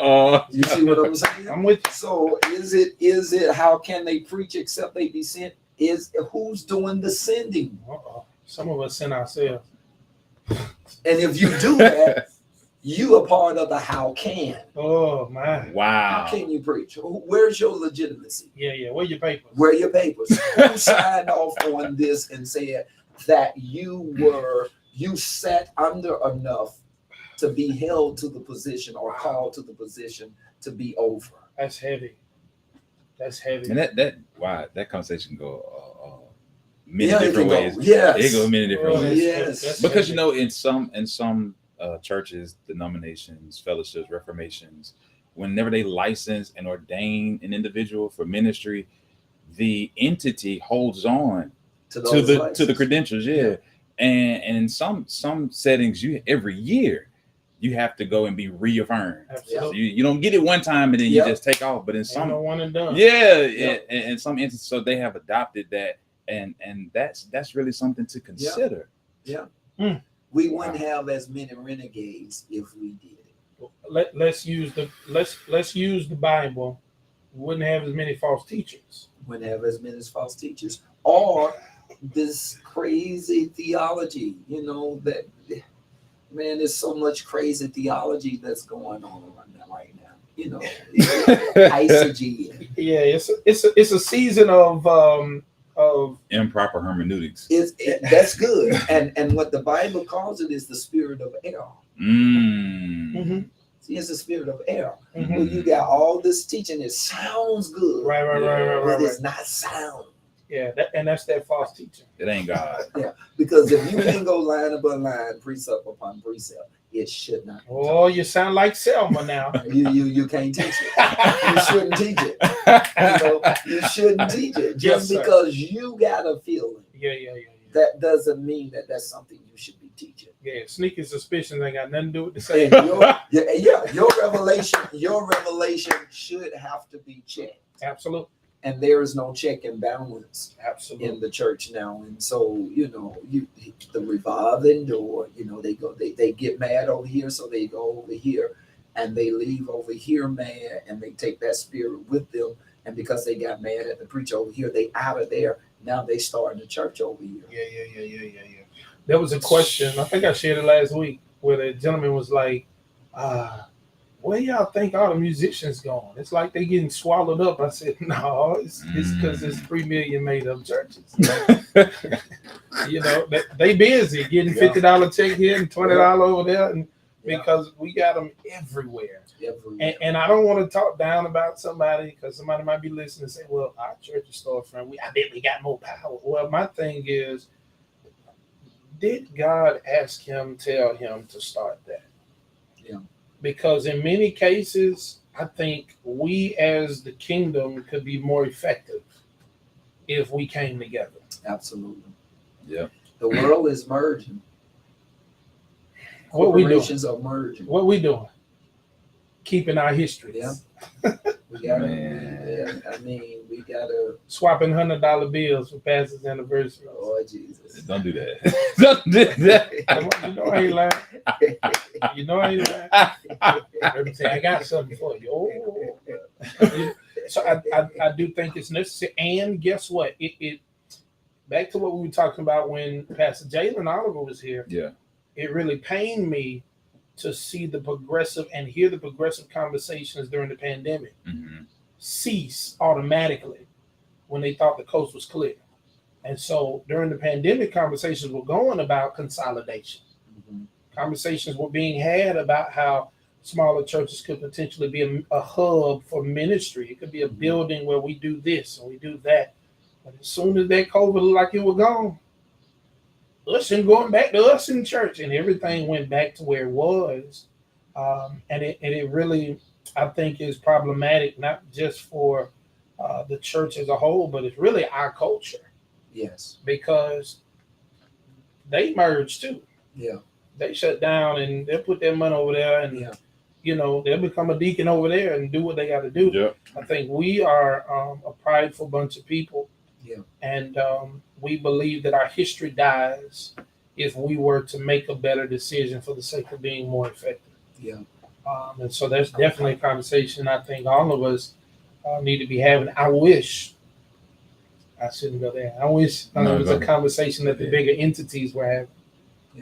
Like convention and districts and all of that. Those type of conversations we need to have. Yeah, I don't think the future is going to require it. Require the bigger what? Convention. Okay. And I don't, because the future is, when we talk the future is you all and the generation under you. Mm-hmm. And if the conventions are more than 50% less attended now, 20 years from now, where is that going to be? Now, that could be a two-edged sword. I think change has got to take place, though. I think change has got to take place, and I think there's got to be a paradigm shift for real, where we start to rethink, what we did, because I don't think it was the Father's intention that we stayed with what they started. I think they wanted us to grow. I think they wanted us to discover God within our age. Absolutely. The song said to serve this present age. And they wrote that a long time ago. My calling to fulfill it. So if I'm going to serve the present age, I got to be able to make decisions that puts me in the category of the futurists. Yeah. Rather than staying here in the, the Lord said something to me a couple of weeks ago. I took a sabbatical, 2 week sabbatical a couple of weeks ago. And the Lord said to me, you need to plan, and you need to plan for 30 years. You need to have a minimum of a 30-year plan. Like 30-year plan? What am I going to do with a 30-year plan? Wow. Yeah. And I started looking at it, just really looking at it. A 30-year plan. And what I discovered through researching is they have forecast that in the next 30 years, it is next 30, next 30, it may be a little less than 30 years. By 2050, this is by 2050, the wealth, average wealth in the black household will be $0. Man. By 2050, that's 27 years from now. And so when the Holy Spirit told me you need to plan for 30 years, and I saw this, then I started to realize, hey, this is making sense. Because if they are forecasting by 2050, the average wealth in black families is $0. That means by the time my son is my age, if we don't do something different, he would have 0 wealth. Wow. What does that mean for my grandchildren? Yeah. You see what I'm saying? Because a good man leaves an inheritance for his children's children. Mm-hmm. And so as a people, if we're not planning 30 years out right now, 5 years plan ain't gonna get it anymore. You gotta be looking down the road 30 years out. I'll be 80 years old 30 years from now. Yeah. The Lord said, I need you to plan for 30 years. And if he's telling me to plan for 30 years, there's something between now and the 30 years that God wants to show me before I get there. Wow. See, because planning for your future is about you seeing what it is that's down that road before you get there. And so when we talk in terms of these conventions and all of this, I think where they gonna be in 30 years? Yeah, if Where's I got the black church gonna be? If I got to run it, it ain't. Yeah, because how old are you now? I am 35 years old. I'm You'll old. be 65. You're not old. You can't start saying you old at 35. You can't say that. He gonna shut me down. You can't say you old at 35. My bones think I'm old. That's what I'm going to tell you now. If you start saying you old at 35, you're not going to make it to 65. Yes, sir. You see what I'm saying? Yes, sir. Because your body is going to start to believe the language that you tell it. Oh, Lord have mercy. I'm young. Man, listen. I'm young. Listen, both of the presidents, the front runners for the presidents, if they win, they'll be 80. Jesus, Lord have mercy. To serve this president? You know? And we talking, our community is talking old at 35. How? Caleb said, I am now at 85. I'm as strong as I was at 40. He has some good faith, didn't he? Yeah. He said, what the Lord promised me 45 years ago, I want it now. And if I got to fight for it, he says, I have the strength to go out for war and to come. I can fight at 85 like I fought at 40. So you can't conceptualize old until you at least 85. You start thinking about it. You got 50 more years on your dad is saying he old. No. See what I'm saying? My dad quit the holler. He young. Well, see, you're supposed to say you're old, then you become young again. No. 50. Trust me, 50 is not the new 30. It ain't. I don't even want to go back to 30. For what? Is not the goal. Come on, nobody comes in and say my goal is to die young. No, it's not the goal to absolute. Yeah, and so by the time you all are 65, 30 years from now, you all will be the fathers of the church. And so you got to plan for that. What do you see? What do you see when you're sitting in the seat of the Father? Wow. What do you see? You gotta start looking down that road now. That's heavy. Yeah, because you want to build ministry that's solid and strong. That when you get down the road 30 years, that ministry is still solid and strong. Not just built on your back. Not just on your back. Wow. So what do you see? Here? Yeah, that's it. Yeah. Wow. Yeah. And it's going to take, trust me, it's going to take the sitting together of people who are in my generation coming to the table, sitting with people who are in your generation Mhm. and the next generation. Right. Because if we are not pouring into, it doesn't matter what we see. You know, young men see vision, old men dream dreams. How can we be intentional about this, or that happening in this season? I think I think you all are doing a great job, first of all, of having conversations.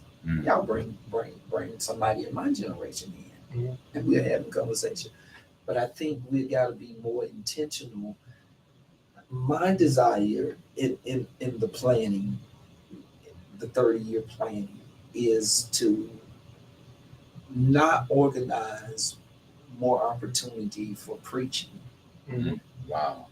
but to organize more opportunities for conversation, generational conversation. It's necessary. Is absolutely necessary. Yes, sir. Yes, sir. Because if we don't have generational conversation, the generations will be fighting against each other.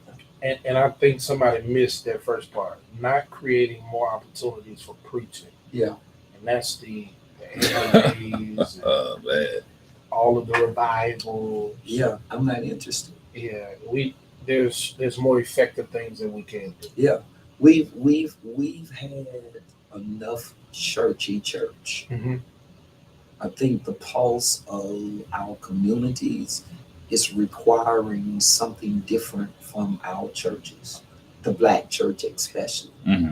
Because if they have the nerves to forecast that if by 2050 we will be $0 in accumulated wealth, we got to have the galls and the guts to make sure that we plan against that. Yeah. And preaching, that's what we've been doing for the last 100+ years. Yeah. So that can't be the answer. That can't be the answer to what they're forecasting about us. Not even with the shift of topic. No.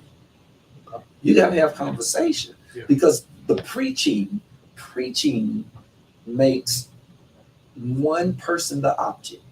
It gives one person too much control. Absolutely. You see what I'm saying? Absolutely. Once I get that mic in that pulpit, I can say whatever I want to say. And if I say it with enough belief myself and enough training in public speaking, I can persuade the masses Absolutely. to think and believe what I believe, even if it's not sound. Absolutely. You don't get to talk back to me when I'm preaching. Yeah, you can, but I ain't. Yeah, not no real conversation. It's not gonna happen in the church. Right. You're not gonna say, "Oh, he lying." No, that ain't true. Not in the church, not in the Black church, because there are some Peters in all of our Black church that will shut you down. You liable to get beat up real bad. Got that Geno Jennings. Get his mic. Escort him out. Take his mic. Take his mic. So you can't talk back. Right. But if we start we begin to have conversations with the generations. Yeah.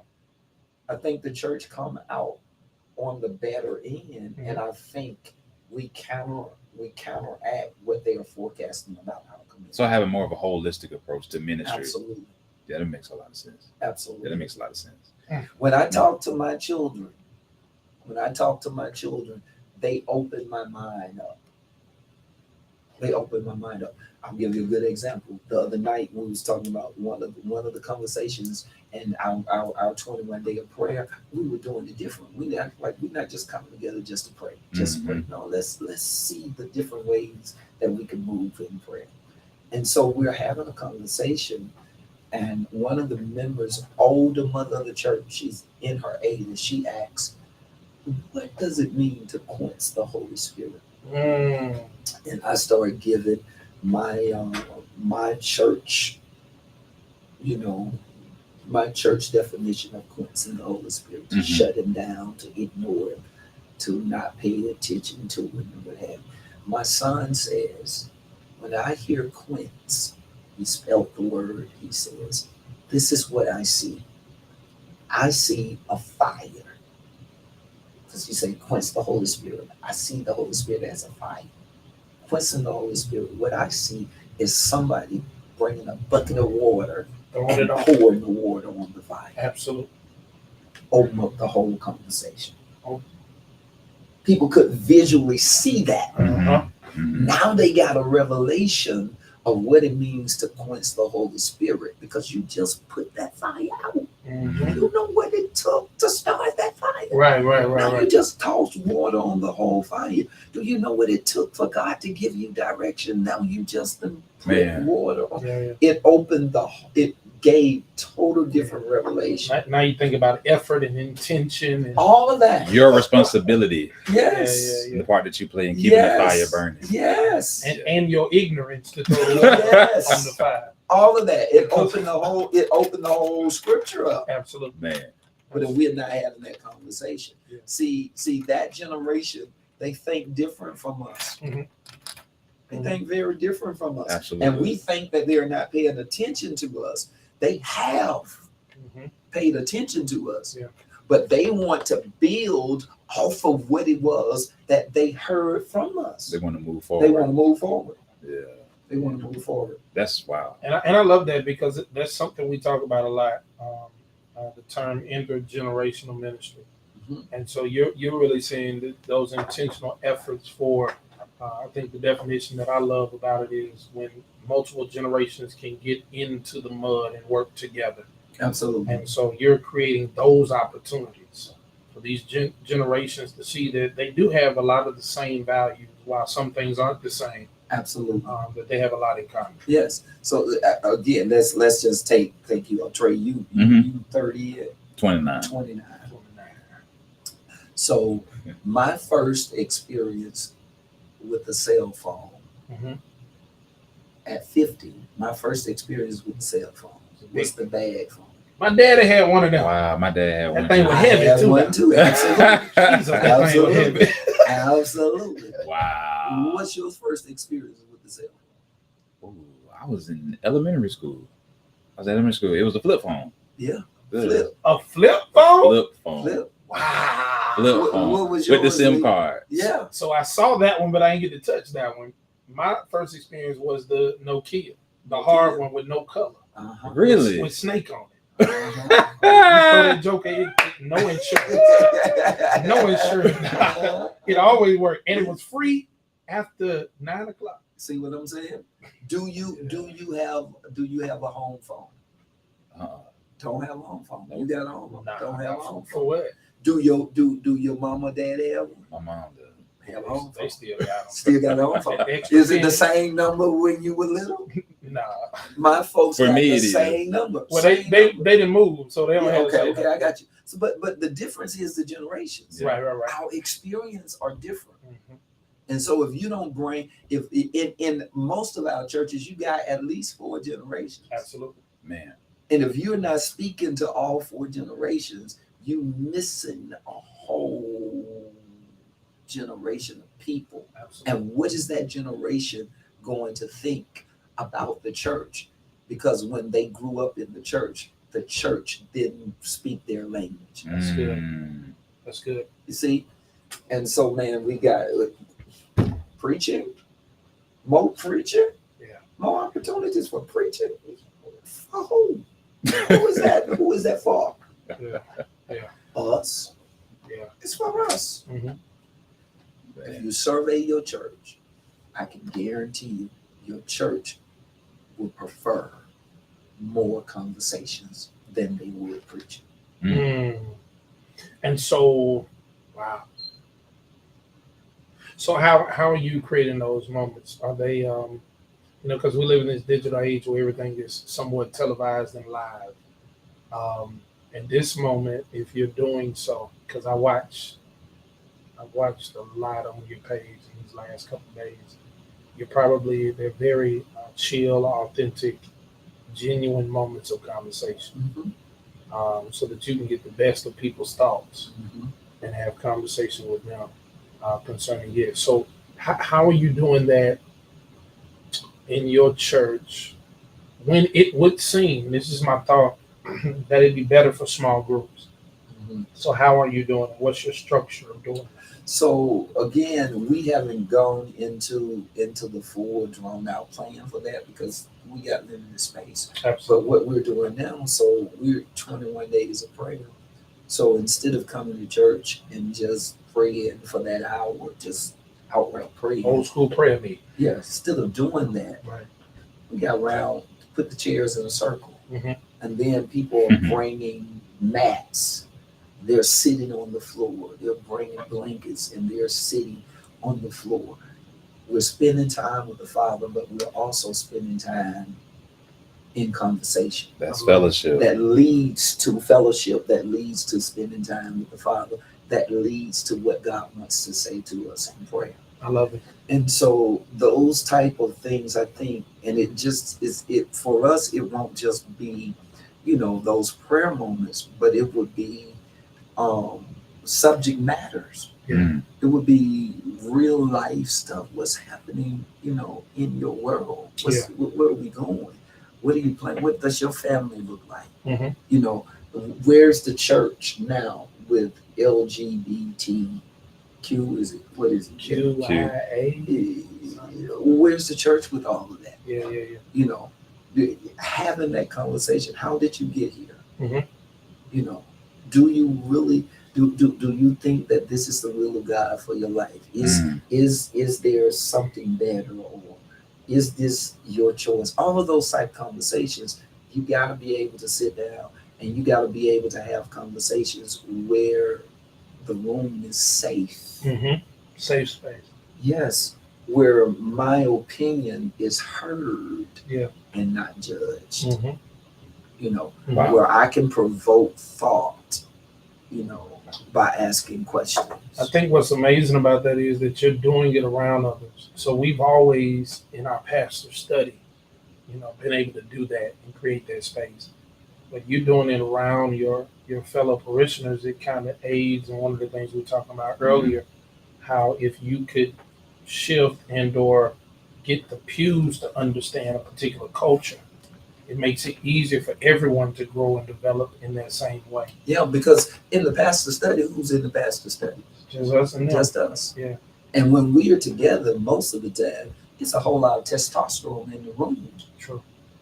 And so it's a whole lot of egocentric type of stuff that's happening in that room. Mhm.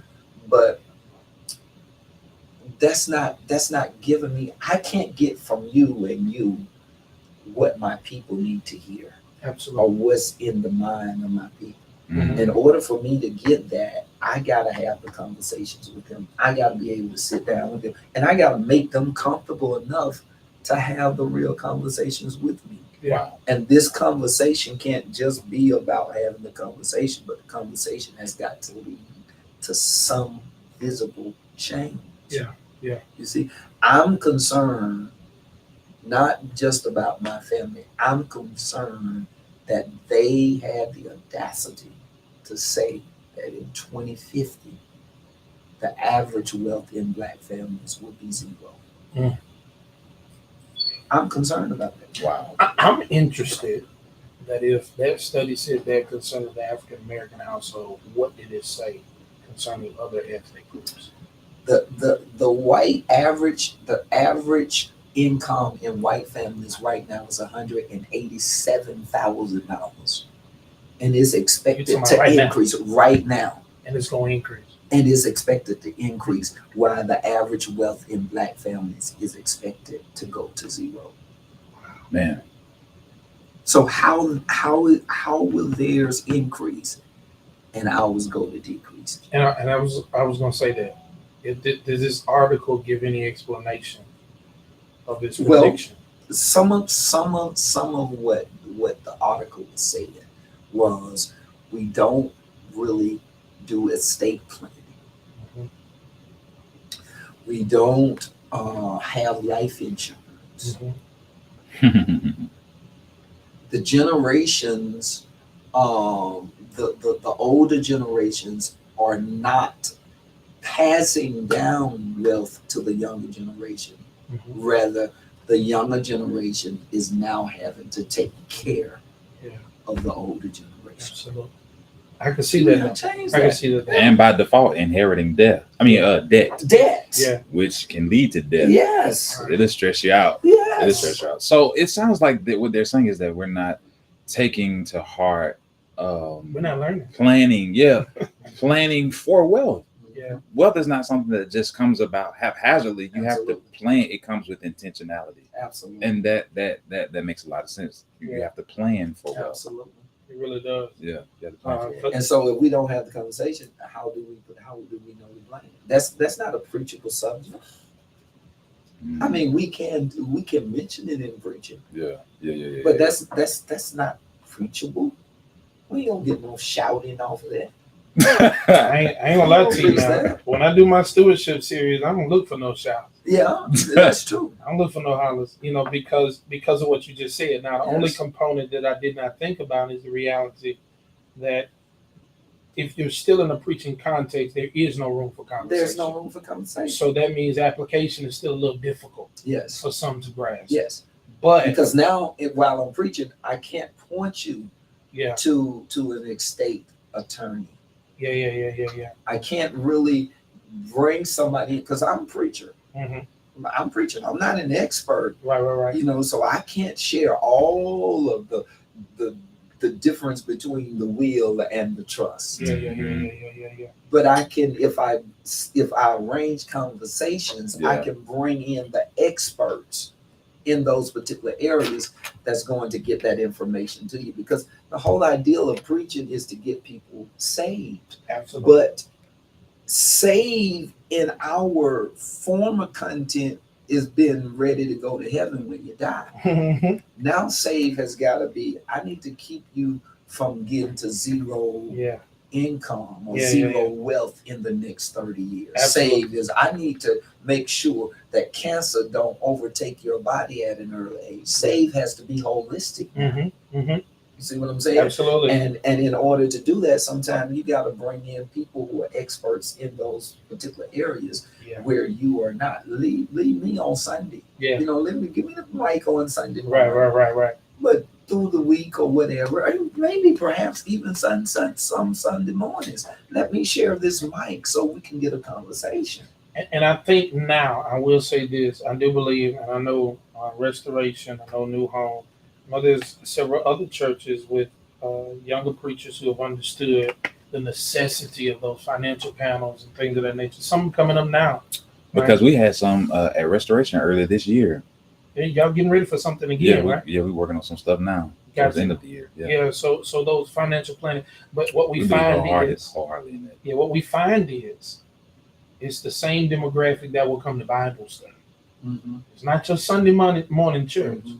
It's that same 20 to 30% of your whole entire roster Mm-hmm. that's going to come to get that information. Mm-hmm. And so, what would you suggest that we do? Glad you asked. I kind of brought it in the last statement. Maybe we do have to move it to a Sunday morning. Okay. I like it. It's a lot of things we need to move Yes. to Sunday morning. Yes. So if I'm trying to save the people, from the destruction that we see coming, and if the black preaching experience, Sunday morning black preacher experience, is not the tool Yeah. that I need to use to do that, but I'm still a pastor and I care about these people. Yeah. Does it hurt me on a Sunday morning to bring what I would normally bring in Bible study? Mm-hmm. Does it hurt me to bring it to a Sunday morning platform? Not at all. Yeah. Not at all. And we got to be open enough to do it. I saw, and you probably know him on a first name basis, but Bishop Guns. John? Yep. Yes. Down in Jacksonville, Florida, I believe. Yes. For a good bit of, it had to be maybe an entire series. They were doing something concerning fitness, and they were in the church Mm-hmm. on Sunday morning, Mhm. working out after they got a word. Mm-hmm. And I thought it was amazing. But Montgomery ain't Jacksonville. Yeah. And so it can become difficult when you're attempting to bring Bible study, the effective things to the Sunday morning worship experience, because there are some who still want to get high on the excitement of a Sunday. Mm-hmm. And I would make them equivalent to the horse that you drag to the water but still don't want to drink. Mm-hmm. And so what would you say for? I would ask the same question Trey asked earlier.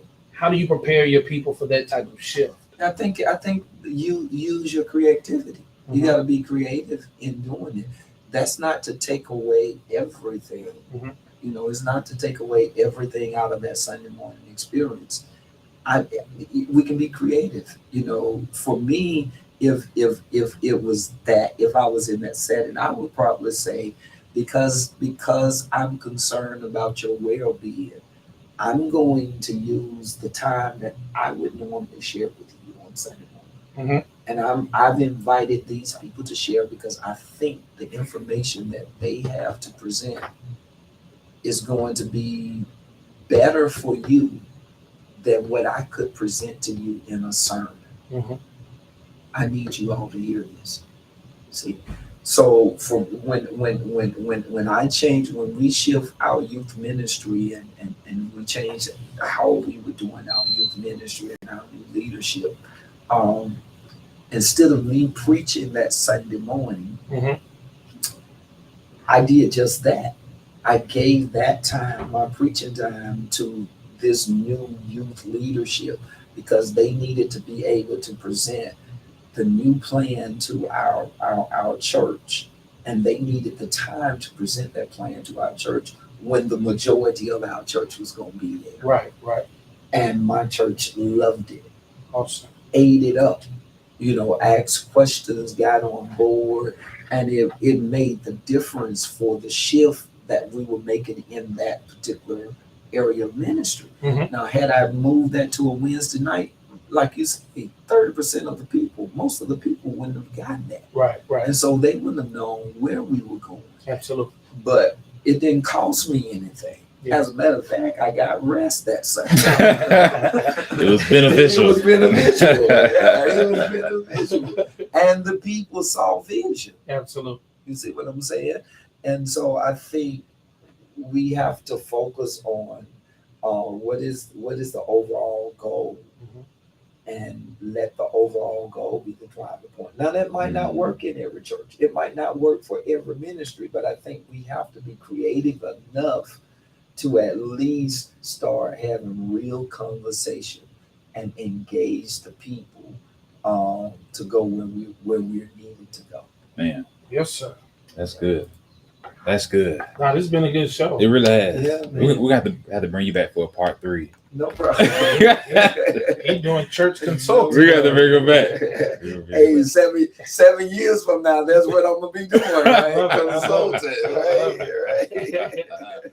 Well, listen, everybody, make sure you enjoy the rest of your Friday and enjoy this weekend. Make sure you go to church on Sunday At 1:00 at Restoration. Yeah, make sure you stop by. It's my second pastoral anniversary. We're celebrating in a major way, and I want to see you out there at 1:00 p.m. PM. We start on time. You better. Listen, y'all be blessed. This is Straight Church. No chaser. With yours truly, Pastor Trey. Pastor Lee B. Peace. Peace, fam. Hey, y'all, fam. Gentlemen. Thank y'all for sticking with us. We love y'all. We pray y'all have a great weekend. We out. Peace out. Thank you, man.